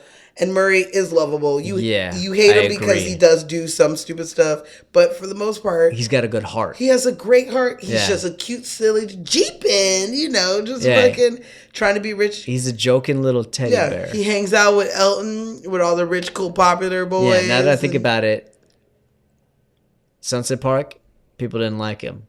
The Best Man, people didn't like him. You don't like Iron Terrence Man, Howard. people didn't like him. You don't. And I don't like him in Iron Man. That's one I avidly stand against. Mm-hmm. But Terrence Howard, I enjoy him. I love him. I think he does him. I great think he's stuff. a fantastic actor. But he's not lovable. But he's not this character. He's not lovable. I get that. Yeah. Guess what my dude's first movie was? What? Juice. That's a good one. That was a good one. He plays a student in Juice. He's in one of my favorite TV shows, Scrubs, Forever and Ever. Yeah. Him and his relationship with, what's his name? The lead character? Yeah, the lead character. Dax Shepard. I'm just kidding. But Dax Shepard always makes a joke that he looks like. He always gets mistaken for this guy. No, he doesn't look like, what's his face? Zach Braff, that's his name. Yeah, my bad. He wish he looked like, they both look like little corny For white dudes. some reason, people mistake Zach Braff for Dax Shepard. I don't know why. Well, they are really good friends in real life. Yes. And they, their characters in Scrub together, it just makes me so happy to see their friendship. Mm-hmm. That is literally why I watch the show. I really like Scrubs. I think it's a great fucking show. I mean, the last 2 to 3 seasons could have been cut, but other than that, it was good. I haven't made it that far. Oh, you haven't made it to the fucking fake spinoff or whatever? There's a spinoff too? Well, it's where they are now doctors and they're teaching younger doctors. Interesting. No, I ain't made it that far. His fucking James Franco's brother in it, what's his face? Dave Franco's in it? Dave Franco's in it. I'm out.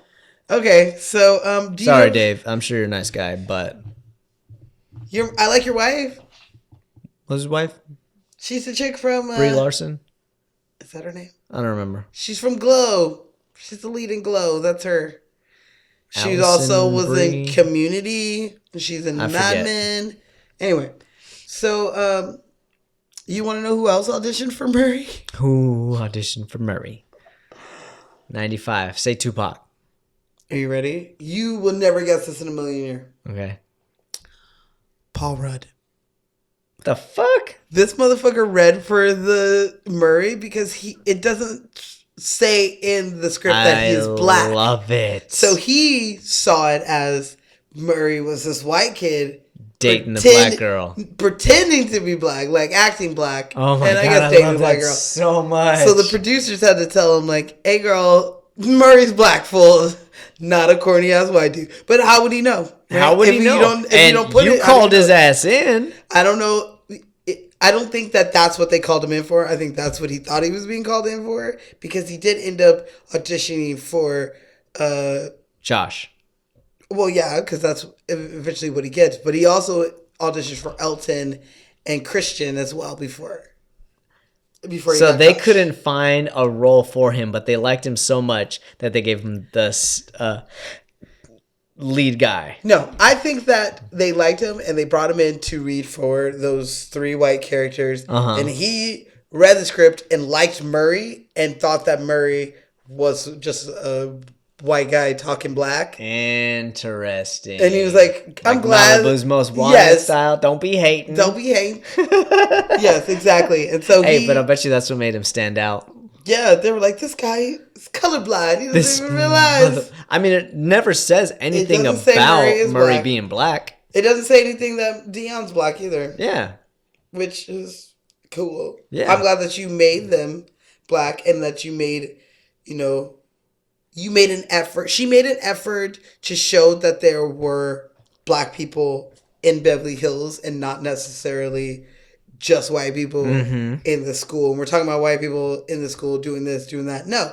Her best friend, who is another very popular person in school, is black. Her boyfriend, who is another popular kid at school, is black. And he's hanging out with everybody else just the same.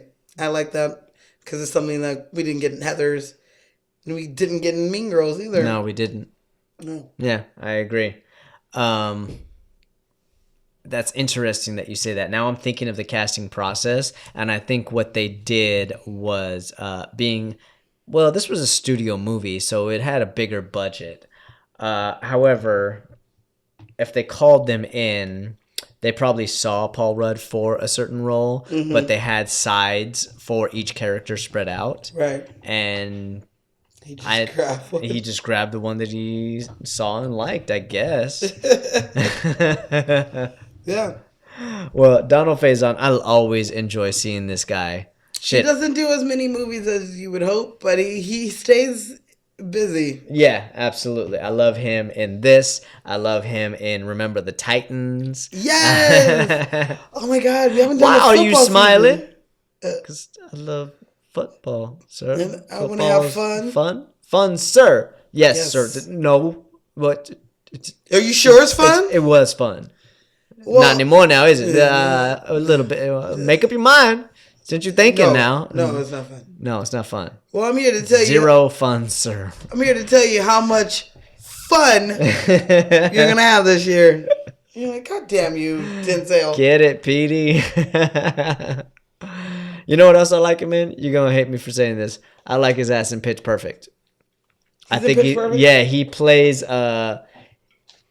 I don't remember the name of the group, but it's a group of guys who are graduated from college. I was going to say, he's still playing fucking college. No, he's not in college. I know Black Don't Crack, but that's pretty redonk. No, he plays this group that's at one of their events, and they're like selling CDs in the lobby. He's like, he has a line in there that says, just because we graduated a few years ago doesn't mean we can't still get on our oral magic on. Whatever, dude. You mean like 10 years ago you graduated from fucking college? Yeah, he's downplaying it. All of a sudden they get in a fight in the middle of the lobby and then the cops are called and shit. And Donald is looking at the Indian kid. He's like, which way you running? All right, I'm going this way. So, yeah.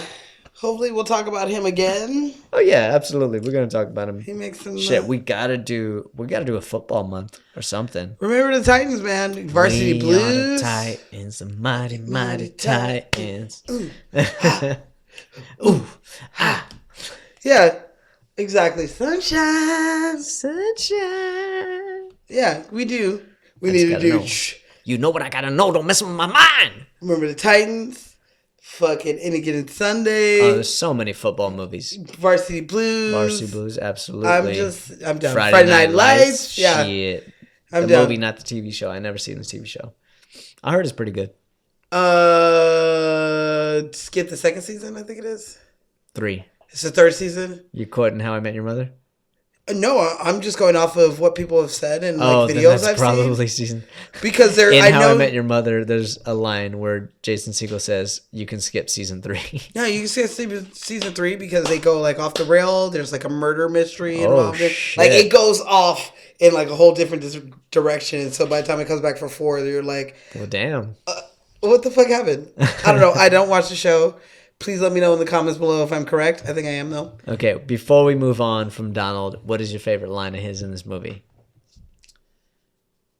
Look at the top of the map. What is Sun the letters? Valley is north. North. What are There the... are no numbers. There's letters. She's like, see? Think he's gonna fritz out? Yeah, that's probably my favorite, where he's trying to talk to her about the fucking map.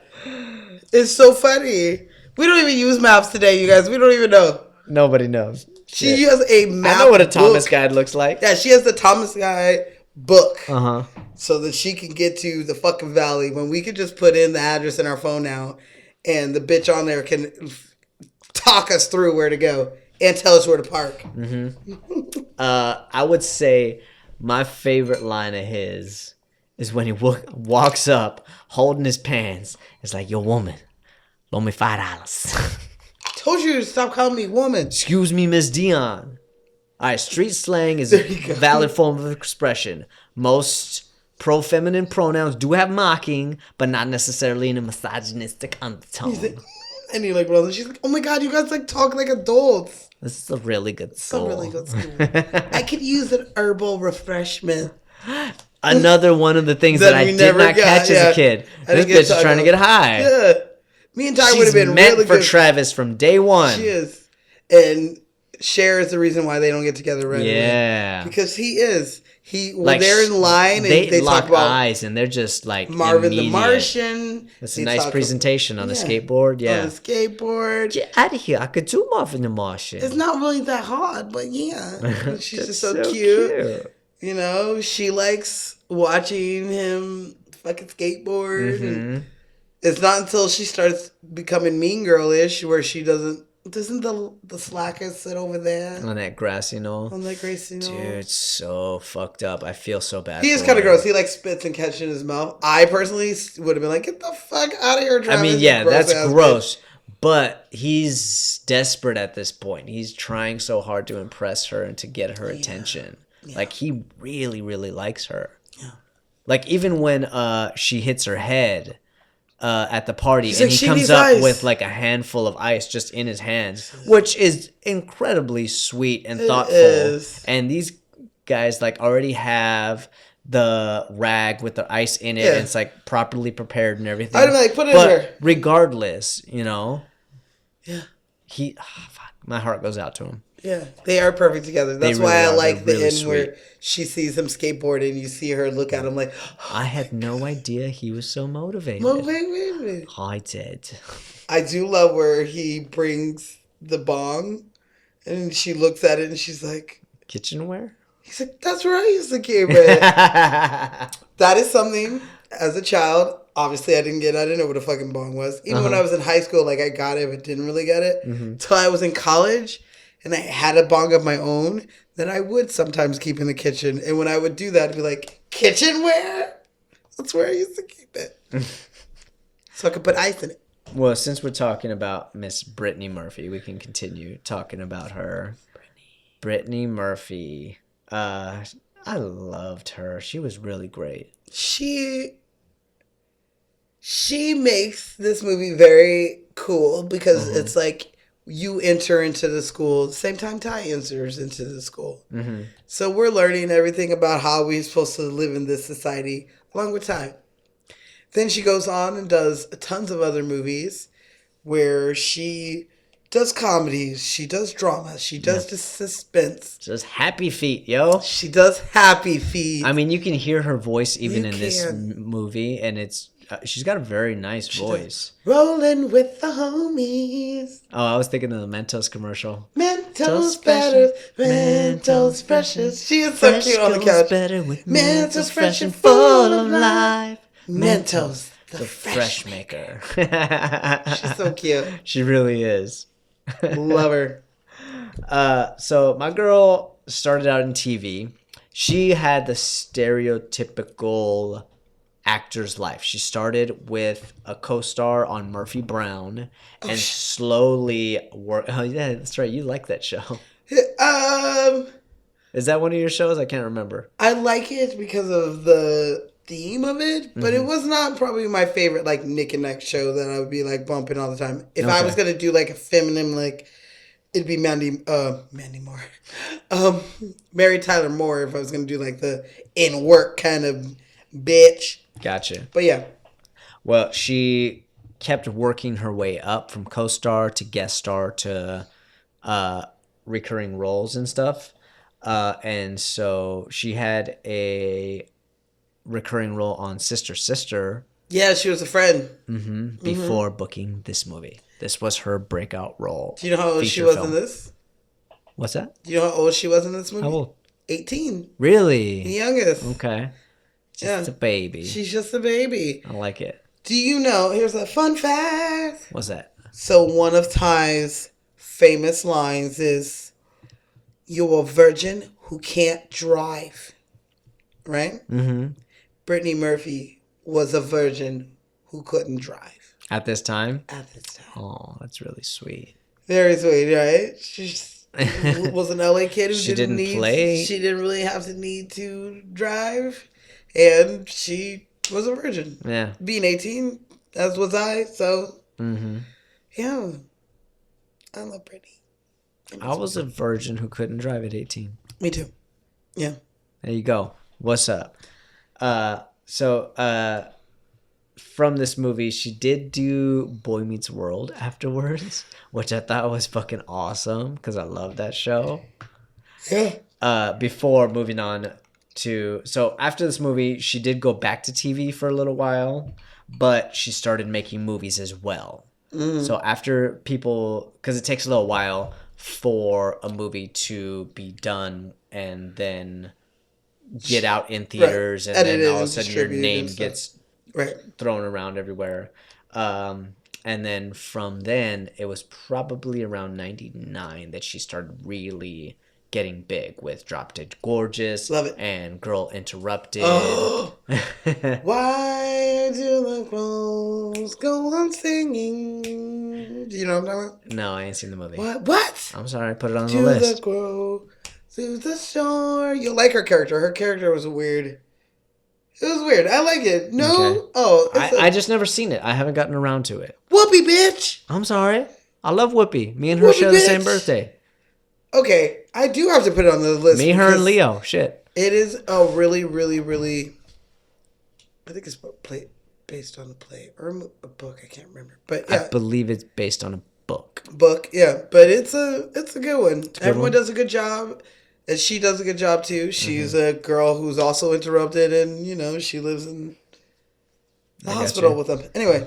Well, it was around 2002, 2003 when she really started gaining, she became an A-list actress with 8 Mile and fucking Just she was Married with Ashton Kutcher. Just Married. I was about to ask you what that Ashton Kutcher movie was. Yeah, Just Married. I like that movie. one. I have that movie. And I loved her in 8 Mile. She played some white trash bitch. She gets to get fucked dirty by Eminem. Yeah.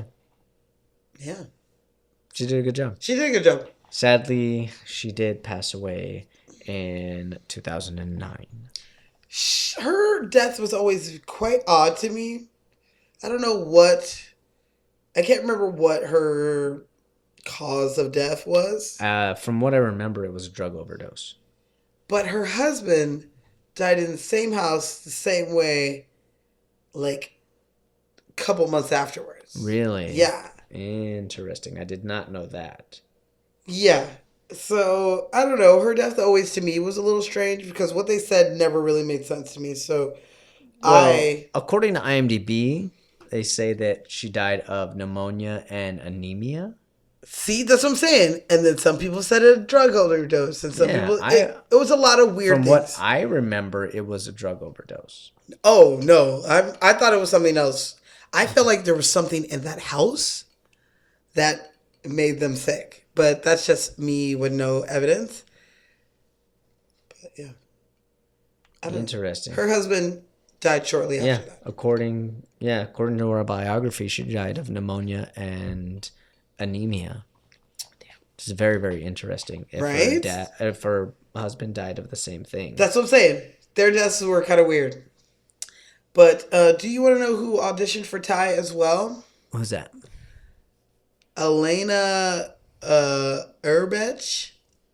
She's from Waiting. You've seen Waiting, right? I've seen Waiting. You know the chick who has like the huge bush with the shit in it? She's like the mean one who's it's always because like, of this! Yeah, who's a...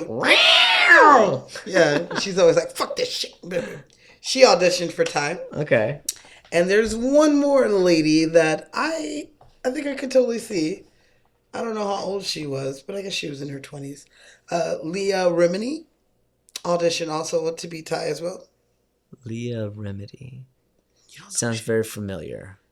You would know her from King of Queens. She's the wife from King of Queens. You ever seen that? Oh, okay. Also, if you're a true crime person like me, then you would know her from the Leah Remedy Escape from Scientology. Yeah, she was born and raised in that shit. Born and raised, and is out there fighting these motherfuckers to get them to stop brainwashing people and taking their motherfucking money. Damn right. And doing all their shit. Even though her show is now ending, it's not because Scientology wants it. It's because I think that it takes a lot of toll on her because these stories, take a lot out of somebody. Absolutely. I mean, I have nothing to do with it, and just watching an episode drains me. So I can totally see why she was like, you know what, you guys, I'm just going to fight this in court in like real life instead of doing it for a show for you. So yeah, absolutely. Love that bitch. But they also, I auditioned for Time. Okay.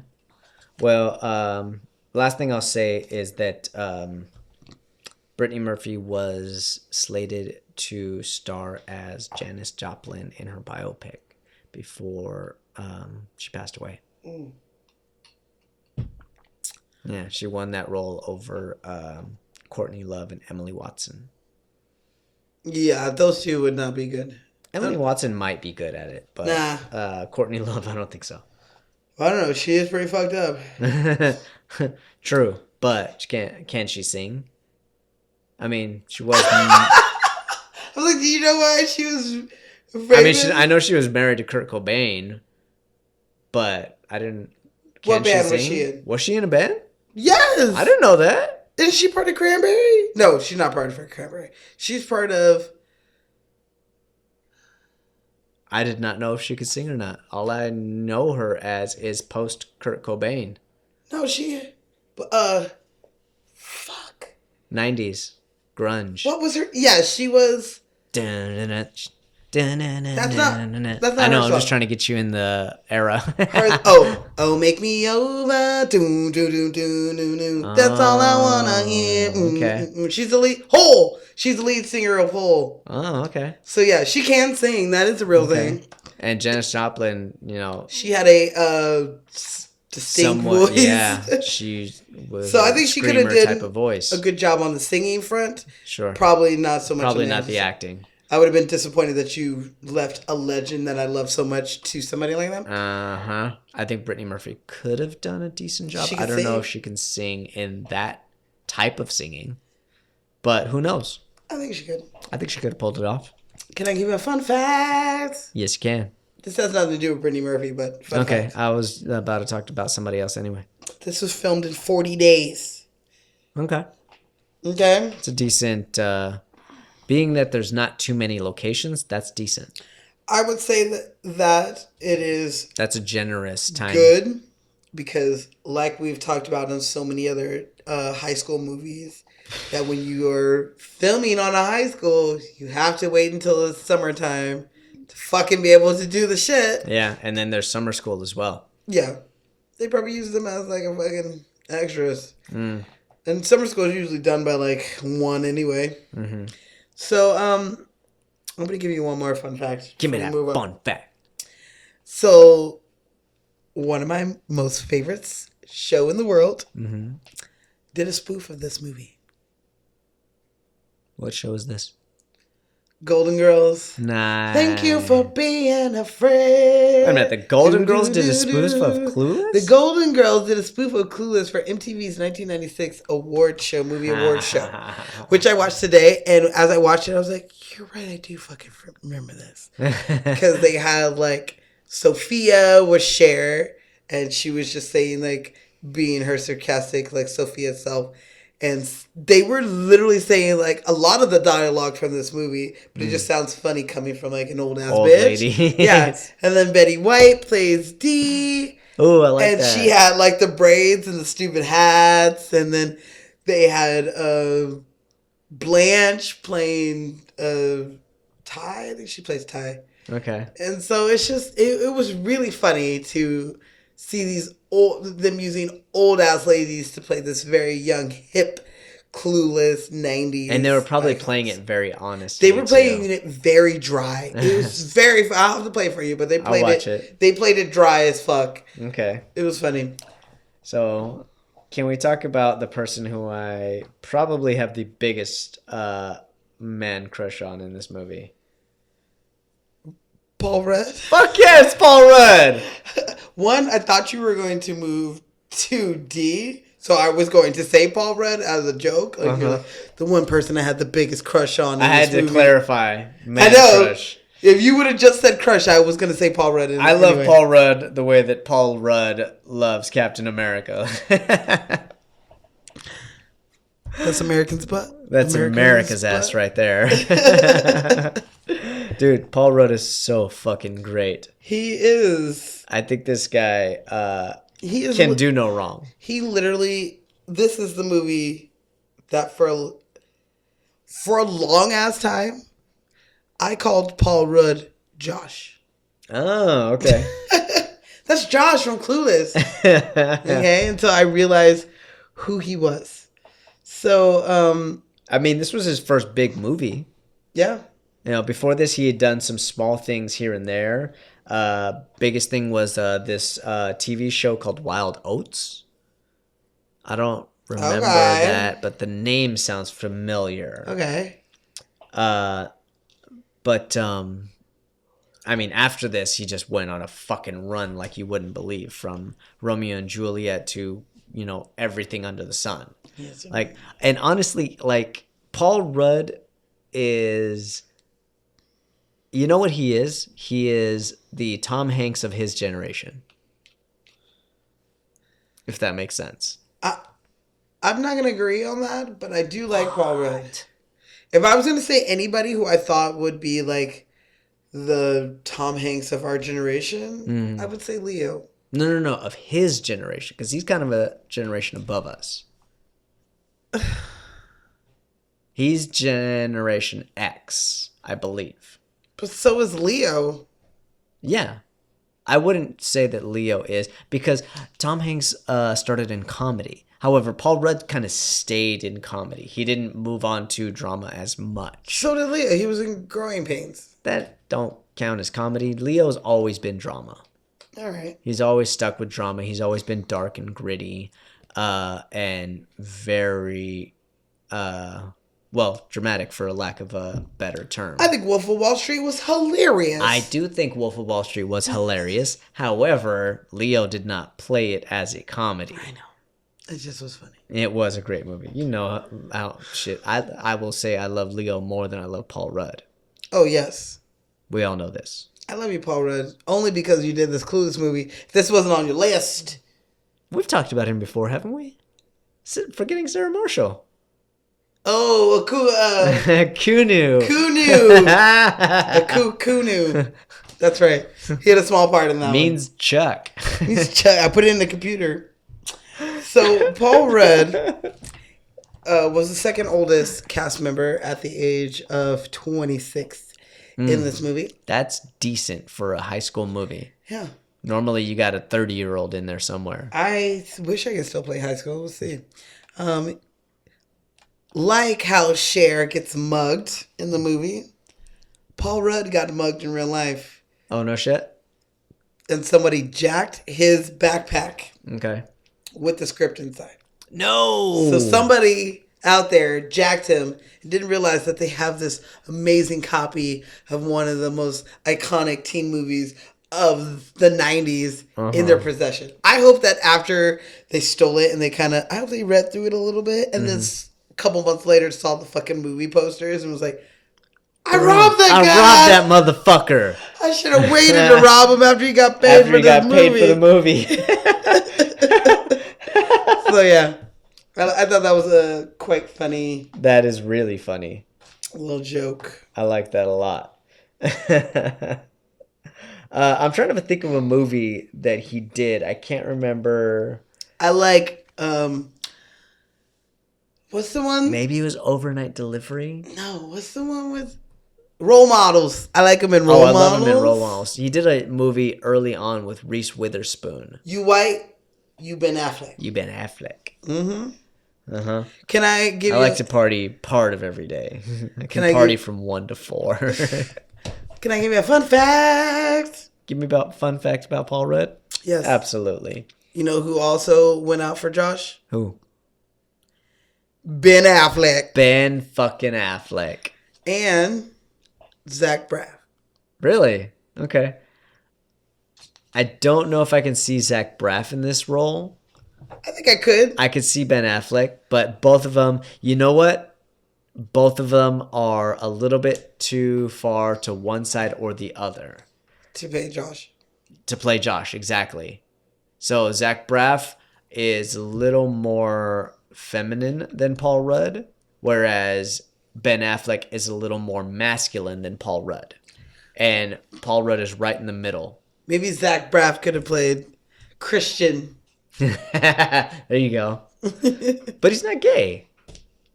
I'm not saying that he can't play a gay guy. Like, is the other dude gay? I don't know. However, the argument is that Zach Braff loves his role in Scrubs because he has created a character that you did not really see on TV before, which is this guy who doesn't have to be masculine. He can be a little more feminine. He can be a little more sensitive, and you still associate with him and you root for him. And it's not a hindrance. Okay. You know what I mean? Yeah. Yeah. But, yeah. Paul Rudd, I can't remember. I think it was called Overnight Delivery. That was probably the first thing I ever seen him in, even before I watched Romeo and Juliet. It was definitely, this was the first thing I ever remember this fool from. Yeah? Ever. Okay. Yeah. If it wasn't for Clueless, I don't think I would have known him until, like, Anchorman. You know? Like, I would have been like, oh, yeah, he was in Romeo. Anchorman. He was in Romeo and Juliet, but he has a very small part. He has a very small role. He is the guy who... He's the prince who's supposed to marry Juliet. Juliet is supposed to marry. And he looks very He's in the handsome. elevator and that's it. He looks very... That's not true. Oh, no. He's has in like 2 or 3 scenes. the dance as well. Yeah. He has a scene where he talks Doing like this her mom... stupid-ass dance. To her dad and mom about, you know, marrying her. Mm-hmm. So, and in the play, he has a bigger role. I give you to my friend. But yeah. Other than that, I wouldn't have known him until Anchorman. Mm-hmm. If it wasn't for Clueless. So, this puts him on the map. Put most of this cast on the map. And that's all I got on him, though. On Paul Rudd? Yeah. What else was there? I'm trying to figure out what about Wet Hot American Summer? That was before Anchorman. But you know how many people were in that movie? Yeah. A shit ton. But he still stood out. It's hard to focus on that movie when there's a sexy... What about Bradley Friends? Cooper. You know I don't watch Friends. You don't watch Friends. Okay. Well, he was in Friends for a few years. I want to say he was dating Phoebe, if I remember correctly. I'm only friends with Yeah, How he I was Met Your dating Mother Phoebe. kids. That's it. Okay. Well, yeah. After Anchorman, then he did 40-Year-Old Virgin Love and it. How I Met Your Mother, Yep. and just absolutely everything. Parks and Rec. Parks and Rec. He is Ant-Man now, He and he is does a part of hell of an the. Ant-Man. He is part of the Marvel He's universe. part of the Marvel universe. Saving people. I Love You Man with Jason Segel. I do love that movie's too. fucking great. I do love that too. Kunu. Guess what else he's gonna be in? Oh God, what? Ghostbusters. Oh, The new one. as a Ghostbuster. All it says is filming. Does not say what role he's in. Okay, because they're down a Ghostbuster. They are down to Ghostbusters. I wonder, is Rick Moranis in there? Is he coming back? I don't know. He said he was retired, man. I don't know. I don't know. But he's also filming a show called What If, which is a spinoff of Ant-Man because he plays Scott Lang. Are you sure it's not whatever? No, It's what if. Okay. it's What If. It's absolutely What If. Yeah, it doesn't say what role he's playing. And also, Rick Moranis is not cast, which makes me very sad. However, Sigourney Weaver is back. Duh. Oh, no. She still acts at least. Yeah. Why wouldn't she take a movie that put her on a map? Yeah. But, I mean, you can't say what the story is. We don't know. Hey, man. I don't. Robin, what's wrong with you? Settle your face. Ain't nobody here. Maybe there is somebody here. Pause.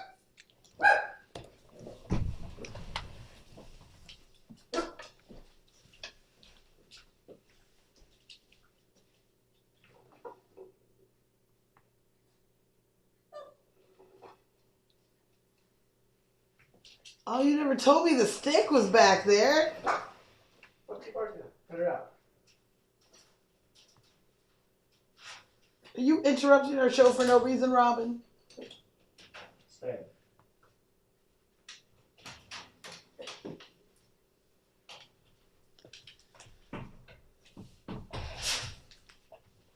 Cause you got the touch.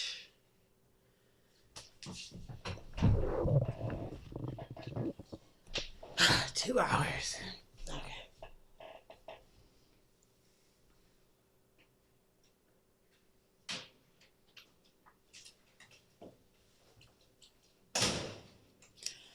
Nothing, bitch.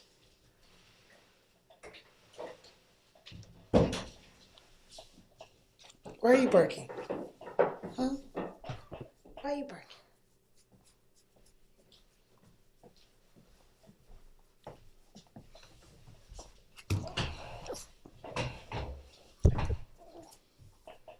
All right, well, whatever the hell that was, we're back. Robin being a situation. You little punk. She saw something outside and she didn't like it. She didn't like it. Come here, puppy. What's the matter with the puppy? Why are you angry? Well, since that bitch interrupted us, I got a fun fact. So Jerry Orbach Orbach? Uh-huh. from Dirty Dancing, the dad, Oh, okay. he was up for the role of the dad, Mel, I like that. but he couldn't play it because he was obligated to What? Law and Order. Dun dun. Dun dun dun dun dun. Bow wow. Wow. So he had to turn it down. So that would have been a cool dad of Cher. Okay. You know who else went up for a dad? Harvey Keitel. But he was too expensive, so they couldn't use that motherfucker. I could for sure see Harvey Keitel playing this role. He cost too much at the time, and they're like, you know what, hey girl, we only got $12 to $20 million. I don't know which one, but not enough to pay him apparently. Wow, interesting. Because I want to say during this time is when maybe after he didn't get this movie, he realized that his quote was too high because he did Reservoir Dogs around the same time. And isn't he in Pulp Fiction? He is in Pulp He's the Fiction, wolf, but right? I think that was probably a few years after. That was closer to 98, 99, He's if I remember. Mr. Blue? Is that his color? I do not remember. Whatever he is. But yeah. Yeah, he might have realized that, hey, bitch, it costs too much. Or he might have read Quentin's script and was like, I'm willing to take a pay cut just to be in it. Yeah, that's possibly. A lot of people do that. More than likely, that's what the situation is. Yeah. Well, it is time to talk about our two favorite characters in this movie. Starting with the ageless, beautiful, lovely, adorable Stacey Dash. Black don't crack, bitch. And you know how old she was? How old was she? 28. Damn. The oldest cast member. She was the oldest cast member. Minus, like, the adults, obviously. But of the main stars and the kids, she was 28 at the time. So she was closer to 30 than 20 and was playing a 16-year-old. A 16-year-old. And did good. Because, shit, before she did this movie, she did Mo Money. And she did Moving Day. And she did or Moving. Yeah. But that was back in 88 when she still was actually a teenager. Yeah.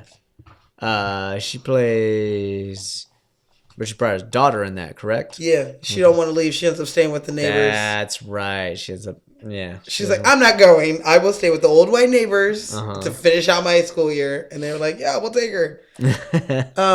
Do you know who auditioned for a role to play Dion? You'll never guess. And I'm glad they didn't pick this person. Who is it? Lauryn Hill. Oh, no. Not because I don't think Lauryn Hill's a good actress, because she is a decent actress. But she's not right for it. We see her in Sister Act 2. That's like... But to make someone who is so black, so ethnically aware of her history and where she's going and, empowering black people, to see her be a very whitewashed D would have ruined her career. Possibly, if she could have pulled it off. I think so. So she was brought in for an audition, but did not get the role. I don't think she would have been right for it at all. I wouldn't have cast her either. Just like Terrence Howard would not have been right for Murray. I would have just brought them in just so I could meet her. Don't waste the girl's time. Whatever, bitch. I'm sorry. I want to meet Lauryn Hill. Don't you want to meet Lauryn Hill? I would love to meet Lauryn Hill. Thank you. I'm just saying. I think you need to find a role for her in one of your movies and bring her in. We don't have to cast her, but at least let me be there. If I have no intention of casting her, I'm not bringing her in. That's fucked up. She's Lauryn Hill. I get it. Yeah. But we can go to her concert. I will never go to her concert. Why not? I only hear horrible, horrible things about her really? concerts. Yeah. So she's the one that I'll probably never waste. I'd only go if the ticket was free. I got you. And I still would probably bitch about it. I wish she would do like an MTV Unplugged sort of thing. Again? Did she do that already? Oh, yeah. You should listen to her Unplugged. It's so beautiful. Yeah. She does everything acoustic and stuff. Yeah. Yeah, that's what I like. I like when artists do that. Yeah, she has an MTV Unplugged. Okay. So look into that one. Well, Stacey Dash. I love her laugh. I love her braids. She's got a really, really cute laugh. She made braids go from being like ghetto and like hood chicks wear them like fucking Craig's girlfriend on Friday, where she like, to being like, yeah, for it to be like, even rich bitches with money rock the box braids. I like that because at the time I was totally rocking those, and so was people like Brandy, where we get to see it's not just the hood girls from around the way rocking them, like really. I need an around the way girl. Around the way. I want a girl with extensions in her hair, bamboo earrings, at least 2 pair, Fendi bag and a bad attitude. That's all I need to get me in a good mood. When are we gonna do an LL movie? That dude can act. Deep Blue Sea? Deep Blue Sea? They ate me. Shark ate me. And we get Samuel Jackson again. You know what she was in? What? Fresh Prince of Bel-Air. Do you remember that episode? What? She's a singer. She plays Michelle Michaels. Jeffrey even announces her. Yeah, no. We're talking about Stacey Dash. Yeah, Dion. Uh-huh. Yeah. Jeffrey announces her, Miss Michelle Michaels. Oh, she was a singer. You're right. She was a singer. You're right. And she gets to kiss Will. Yeah, she dates Will. They go on a couple of dates and shit. And fuck that bitch. Kiss the way my that man. they meet her is like I think they're in a record store or something like that at a signing, and she wants an honest perspective of the audience. And she's like, you. She don't want to. Will's like, me? Me? Come here. Me? What'd you think of my new album? She's like, well, you got some lyrics. Yeah. You do got some lyrics. And there's some music. And some music to go with those lyrics. Mm-hmm. Be honest. I think it stinks. Yeah, it sucks. You're right. She was very pretty. I always thought that her and Lisa were sisters. Lisa Turtle from fucking Saved by the Bell. I always felt like they were cousins or Lark sister or something because damn bitch, you guys are both really rich in a California school. The only black bitch in the whole entire school. I got you. But yeah, she is very beautiful. Mm-hmm. Her political beliefs nowadays are not necessarily where I would expect a strong black woman to be. Oh, she went that route. She went that route. Okay. But you know, everybody, it's America. You have your free opinion. Don't mean I gotta agree with it or listen to it, but she got one. Mm-hmm. And you know, I watched a YouTube video with her in it talking about Clueless, and this is, you know, she says she still gets stopped on the street for this. People still ask her. It's one of her biggest roles. Yeah. Not one of her only roles, for sure. I mean, my girl has done 58 television and movie projects. Oh, damn.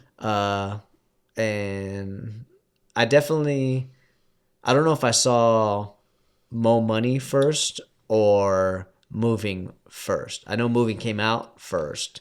But I don't know which one I saw first. I had to have seen Moving first. So it was a comedy. Saw a lot of Richard Pryor movies as a kid. Probably shouldn't. His movies are... He's not the best role model, but I saw a lot of Richard Pryor movies. Richard Pryor, though. Yeah. So I'm sure Moving... This movie, personally, is what I remember associate her. With her. Yeah, she's fucking Dion. She's okay. Dion. Both of us were named after... big stars that end up doing infomercials. You know? I have to give her snaps for her fashion creativity. Keen fashion sense. Yeah. At least I didn't skin a collie for my backpack. It's faux. It's faux. So, I don't have any more on her. On Stacey Dash? No. What will I say about Miss Stacey Dash? She's filming a movie right now called Dogtown, but I think it's a cartoon. She's doing the voice of a character called Athena. However, she's also in post-production for Roe versus Wade. Oh. Yeah. She plays Dr. Mildred Jefferson. Okay. We'll see how that goes. See how she does in that.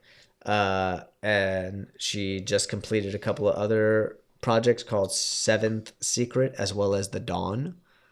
Sounds like a couple of thrillers. I don't know. I hope they're like suspense. I know you like your scary shit.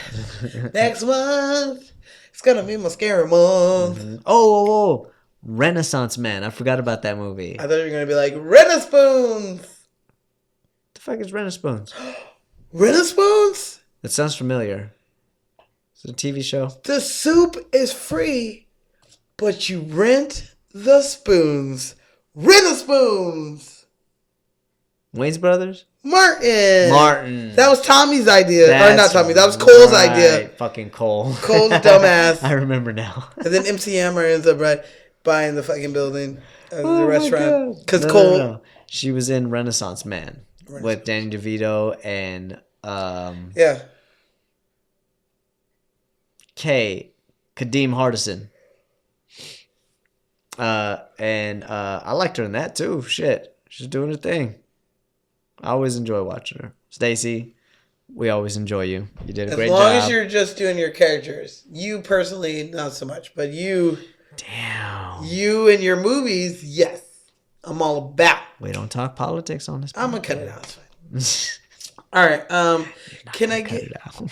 I am pretty good. If I say I'm gonna cut it out on here, I usually cut it out because I hear it. So let me tell you a little special fun facts that we haven't talked about this person, but we're gonna talk about it. Amber, the character Amber. Sarah Michelle Gellar auditioned to be Amber. Okay. But she didn't get it. She had to turn it down because she couldn't get freed from her show, All My Children. Oh no. Which is one of my dad's favorite soap operas. She was Erica Kane's daughter on there for a long time. Mm-hmm. And so she couldn't get off to play Amber. Who else? Zoe Deschanel auditioned for the role of Amber and Cher and didn't. Zoe Deschanel auditioned for Amber and Cher, and she didn't get it. Okay. I think I could see her as an Amber, to be honest with you. She has that sarcastic, a little bit going on. But yeah. I didn't realize Zoe Deschanel was that old though. She's older than us. But that old shit. I thought she was like my age. Maybe she's older. Maybe she was an actual teenager though. Yeah, she could have been actually 18. Yeah. Okay. Like Brittany Murphy and fucking Silverstone. She wasn't 18, but no, not Alicia Silverstone. She was 19. She was only 19? She was 17 when she got the job. Are we moving to her? It's time, yeah. She's the only one left. She didn't have to audition for this movie. Word. Amy was working out in the gym. She's on the treadmill watching MTV. And guess what comes on?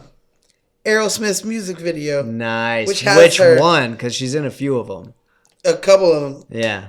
She's in like 3. When I met you. Now I'm trying to forget you. Yeah, so she is in at least 2 of their videos. Uh-huh. And Amy saw her and was like, I want her. Nice. And had someone call her up. They met for lunch. Okay, so check this out. So Alicia Silverstone is in Aerosmith's Crying. Yep. Amazing. Okay.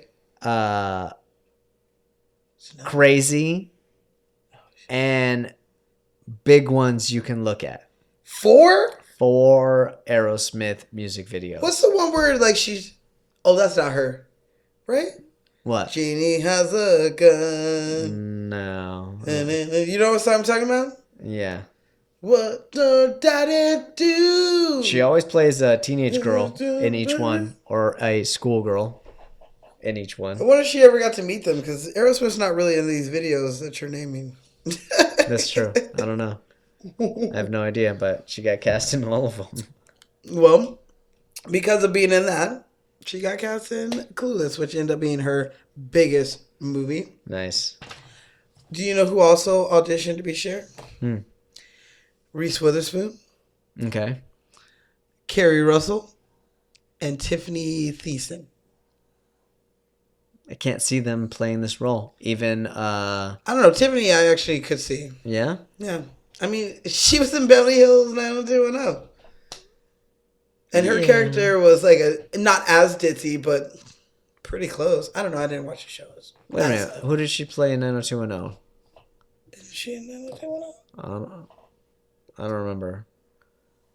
That was a long time ago. She in it. I know. I thought that you knew. Tiffany Thiessen? I don't know. I don't watch the show like that. You know I don't be watching that. And my phone's frozen on our scene, so I actually can't look up anything else. I will look it up. But either way.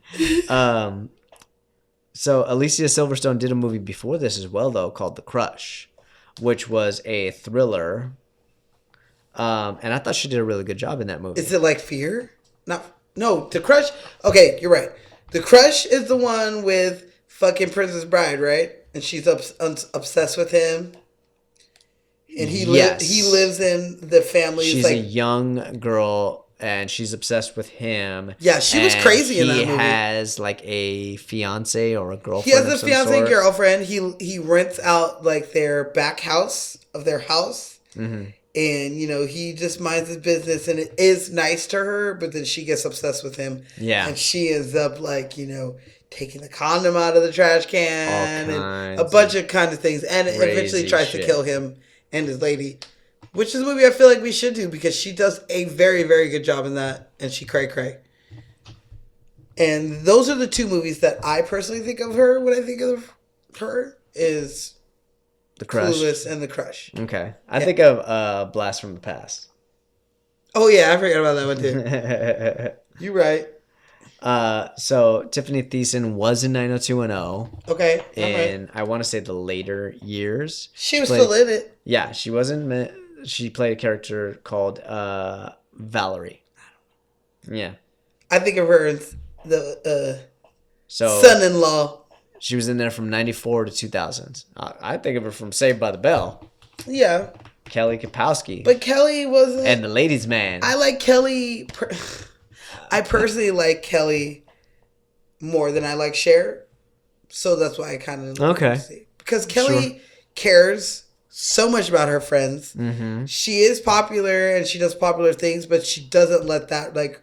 run her, or she doesn't let what party I go to or who I date or whatever like define her. She's just like, I'm in high school, I'm doing what I'm doing, I'm having fun, I got my, you know, book smart white friend and, you know, very rich black friend, and you know, I date fucking Zach fucking Morris. Zach motherfucking Morris. There's no guy cooler than in any TV, teen show or movie than Zach fucking Morris. I don't know. I'm just saying from Zenobia. That's all I'm saying. Will Smith is pretty cool. God damn it. Jason fades back. High five. You got me on that one. My condolences. Yes. How I Met Your Mother. Yeah. Well, Alicia Silverstone is doing a new TV show right now. She's filming. It is called The Babysitter's Club. It's a real show, not a reality show. No, it's a TV series. Okay. Yeah, she plays. Good, because I used to read those. Elizabeth Thomas Brewer. Okay. They're bringing back a lot of like late 80s, early 90s shows right now. I used like to read we those talked books about in last the movie. week with Animaniacs. Yeah. Babysitter Club was a TV show in the 90s. Now they're bringing it back again. Personally, I did not know it was a TV show. No? I remember watching the movie and reading the books. Maybe I'm wrong. Maybe it was just a movie. But I think it was a show, though. Clueless is a great show. I say look it up on YouTube if you guys can. Nice. She does a good job. Cher does a fucking good job in the show. Alicia Silverstone obviously does an amazing job in this movie. She herself was 19 filming this movie. She was 17 when she got the role, 19 when they were end up finally filming the movie. It takes that long. Well, yeah, she was probably like about to turn 18 when they cast her. So. Yeah, that makes sense. Yeah, those are the two movies I think of when I think of her. I got you. Well, I am out. You out? I'm out. I got nothing. I'm exhausted. I am tired. And you know what? I hot. will say one last thing, and that is my favorite quote of Cher's from this movie. As if. What? I don't know. I got to think of it first. All right, I'm going to give you a fun fact. You ready? Give me that you're fun think fact. about your line. Girl, they might not have had a huge budget for this movie, but they spent $200,000 on costumes. Yes. They Very important. The budget for the costumes were crazy, and there were 63 outfits for Cher alone. Jesus. And Alicia Silverstone, at the time, didn't understand why she had to keep going in for these motherfucking fittings. And she had to keep going in for these fittings. Why? I just don't understand why I need so many clothing. Until she saw the movie and realized. Did she not read the script by this time? I mean, yeah, but maybe it just didn't click. She's only 19. Maybe it didn't click until she saw it all together. Like, you're right. this I character, do. This character definitely changes needs to constantly. have her. I mean, she's sitting there getting cute to go downstairs to yell at Josh in the fucking kitchen. Like, that's just hanging around in the house. If you want to catch Zenobia hanging around in the house, she's braless, she's wearing a dress, and she ain't wearing no makeup. That's for sure. You know? Get it. Send in your resumes. Yeah. Still taking them, you guys. This is real. Yeah, so that's my last fact. So what's your share quote? Oh, God. What is my favorite? I don't know if I have a great one. I love her monologues that she does when Shit, she's I in have a fun debate. When she's like, so if the government can just get to the kitchen, rearrange some things, we can start the party with the Haitians. We can certainly party with the Haitians. And let me remind you that it does not say RSVP on the Statue of Liberty. Thank you. So, I got a fun fact. I forgot. What's that? So in that speech, she says Haitians. Yeah, it's instead Haitians. of Haitians. Alicia Silverstone really thought that Haitian people were called Haitians. So Amy, when she heard her say this, told everybody, "Don't you correct that bitch.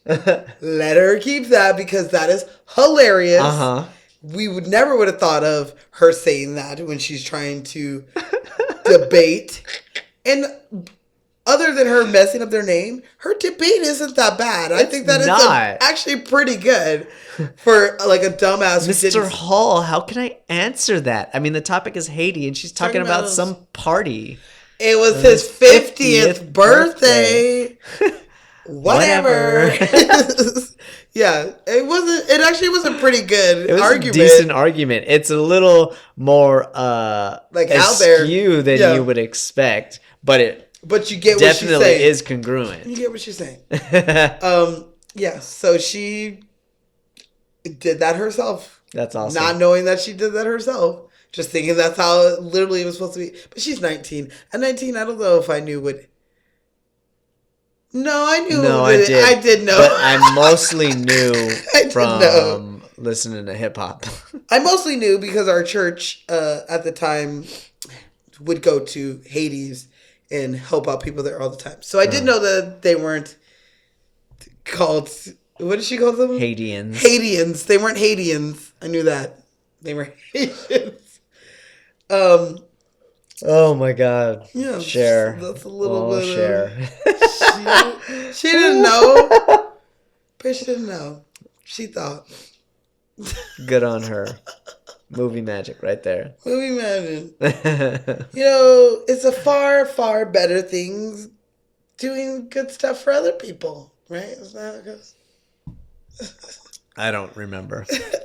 I think another thing that I like in this movie from her is when she's in the car and that pretentious ass fucking college girl is giving Josh a lecture. I hate her so much.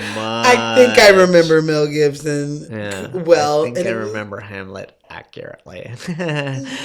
Well, I remember Mel Gibson accurately. And he didn't say that. It was that Polonius guy did. And Josh is like, bitch, you're right. You are right. Gotcha, bitch. I know she was pretending. Which Josh is just a college freshman. He's just trying to get some ass. He was in the middle of it. Till she called, he's about to get some. You don't really like this girl? No. She wears a beret, my friend. Ugh. A beret. If you're in college and a bitch wears a beret, run. Run. You don't need her. Because she gonna lie. She gonna be like the chick from fucking How I Met Your Mother with Ted Mosby. Oh, I hate that bitch. That gonna be her. Donna from fucking Donna That 70s from Show. That 70s Show. That's who she gonna be. I'm just saying. I've been to college. I know. I'm done. Cool. We out. I'll see you guys next week. That's So it is time for Z for the people. And Jason kind of helped me come up with a Z for the people. Since I've been going through a very dark period this week, losing my dog after 14 years of doggy friendship. I decided that I would do a adoptive agency. I just want people to go out there and go to rescue shelters and save a dog. Dogs are one of the best things, friends you could possibly ask for. They're the sweetest. They will protect you. They will guard you. They will love you unconditionally. They are excited to see you. You know, unlike cats, who kind of, not that I don't like cats. I was cats just are thinking that. that cats, you know, they come to you on their own term, and you know they do their own shit, and you just feed and take care of them. Dogs, on the other hand, they love you. Unconditional love. They look Absolutely look for unconditional. you. They wait for you. They remember all this shit, and I obviously am not going to be getting a dog anytime soon because my heart is fucking broken, and I don't know how I can go through that again, but I will in a couple years probably. And when I do, I'm going to rescue a dog because dogs need to be rescued. There's a lot of people out there who have puppies and they just leave them or drop them off somewhere. They don't take care of them. And dogs need it. And you need dogs. And it is scientifically proven that they make you happier. Yeah. And, you know, They scientifically proven to make you happier and you live longer. and you live longer. So my dog Will added some years to my life, and I appreciate it and thank you. So I We want love everybody. dogs in this house. We do And on this podcast. We do. So I want everybody to go out there. If you are feeling the need to find something to love you that is not a child, because a lot of people our ages are Not having kids. trading in dogs for kids, I say trade in some kids for dogs, and let's go to a dog rescue shelter and rescue some dogs. There is a website called dogrescue.org where you can donate money to help take care of these dogs, and you can figure out where you can go to adopt your own dog and make your house happy, because my house is sad right now because we don't have a dog. So Yeah. And I will say, go to a rescue shelter before you go to a dog breeder. Like I know people want like a specific dog, this, that, and the other, but you'd be surprised at what kind of dog you'll fall in love with just by going to a rescue shelter. yeah. I'm also reminded, since you were talking about that, them cats. You know that old misogynistic joke? You want to see who loves you more? Lock your wife and your dog in the trunk and see who is happy to see you when you open it. Oh, definitely I a say dog. lock a dog and a cat in the car in the trunk and open it and see which one is happy to see you. Dog. That cat is gonna run. That And cat. don't get me wrong, I got nothing against cats, except for the litter box smells. That's the thing I But- can't do is the litter box. I can't I'm a dog person, absolutely. poop them outside. I'm down with knocking a hole in my wall and making a doggy door. Always down. Now, don't get me wrong, it's impressive the way they teach cats how to take a shit in the toilet. Oh my god, yes. Jinxie cat. But it's just a different relationship, completely different relationship. I don't know where I would be without Robin, and at the same time I am terrified of the day that eventually every dog owner will have to face. But I wouldn't trade that one day when you have to say goodbye for all the years that you get before that day. I understand, but that one day is a fucking tough ass one day. Yeah. It was very, very tough to have to put my dog down because he was old and sick, and it was just time. And I couldn't have him in pain anymore just to make me happy. So, I mean, it was tough, but being a co-owner of Robin, I still get my doggy fix once a week. So You can Please. babysit anytime you want. please, you guys go out there and adopt a dog. Yeah. They need homes. Make and a you friend. Need you need a dog because You they need are people, you need a dog more than you realize. yeah, because they are really your best friend. They really are. They're there when you're having sex with your husband or wife. Robin, come here. They are there when you are at the park flirting with somebody. They make you give exercise. The endorphins that are released in your brain when you see how happy your dog is to see you. You can't substitute that. So that is my Z for the people. Come here, my puppy. Oh my god, I don't even want to. So you guys, please follow us on Spotify, iTunes, Castbox, Podbean, all that stuff. If you guys have a Hollywood close encounter, please send it to us. Lights, camera, cocktail, no S at gmail.com. Yeah. Stop it.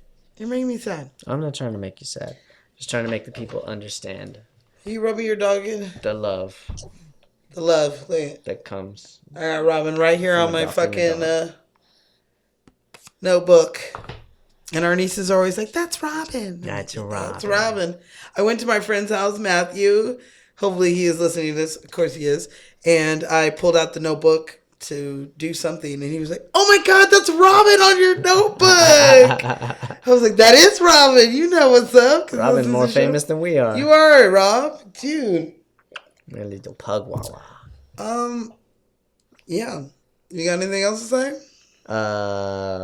Tune in next week because it is October month coming up, people. October. Zenobia's favorite month for the podcast, I might say. Arguably, it probably is. Arguably your favorite month. October and 420 April are my two favorite months. That's true. Not only is April my birthday, but I get to do 420 movies. Mm-hmm. So yeah, this is my upcoming month, and this is one of my favorite movies.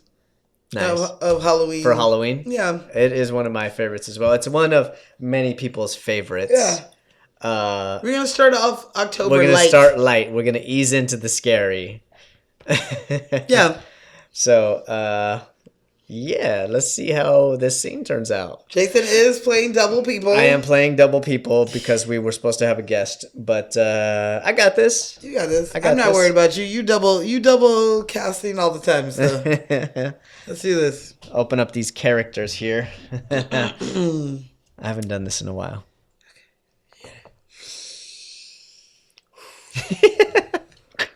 All right. Let me clear my throat. God damn. Okay, here we go. Oh, joy, what luck. This is perfect for that little toe-headed brat. We have a child. And look, Winnie, more children are coming. Come on in. Winnie, we're going to make the potion because, Winnie, we have the book. We don't have the time. Besides, I want to get that little rat-faced kid that called me. Oh, don't say it, Winnie. Ugly?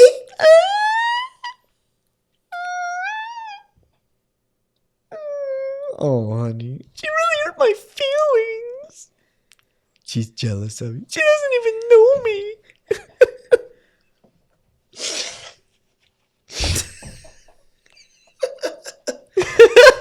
Come on. I can't wait. She's so stupid. Come, little children, I'll take thee away. Well, we're giving it away. To my garden of magic. Okay, oh my God. All right, people, that is our scene for next week. If you don't know what it is. Very obvious, and it's a great fucking movie, and we are excited. Are you going to wear a costume? I might wear a costume. I think I do have a costume. Yeah, I will. We're going to wear some costumes. I will. Tune in next week. Tune in next week where I take a needle and thread and I sew fucking Jason's mouth shut. What the fuck? I mean, it goes with the movies. I'm not playing that character. You are now. Sit up your show. I'm just joking. Wench. Trollop. All right. Well, you buck-tooth bag of hell. He's like, I always want to say that. He's I've like, waited centuries to say that. Who cares? Just talk that way. God. All right. Well. All right, you guys. That is our show. We appreciate you so much. Let us know next week. Email us. Tag us. Post your adoptions. We want to see them. Yeah, please show me your. We want to see all the puppies. Yes, because I will get another puppy. It's just gonna take me a minute. Jason is a great name for a dog. I'm just saying. And so is Zenobia. Or Will. Or Will. Will actually was a really great name. Nice. And I will be getting him back in his ashes so that I can keep him forever. We'll see you guys right here next week on Lights Camera Cocktail.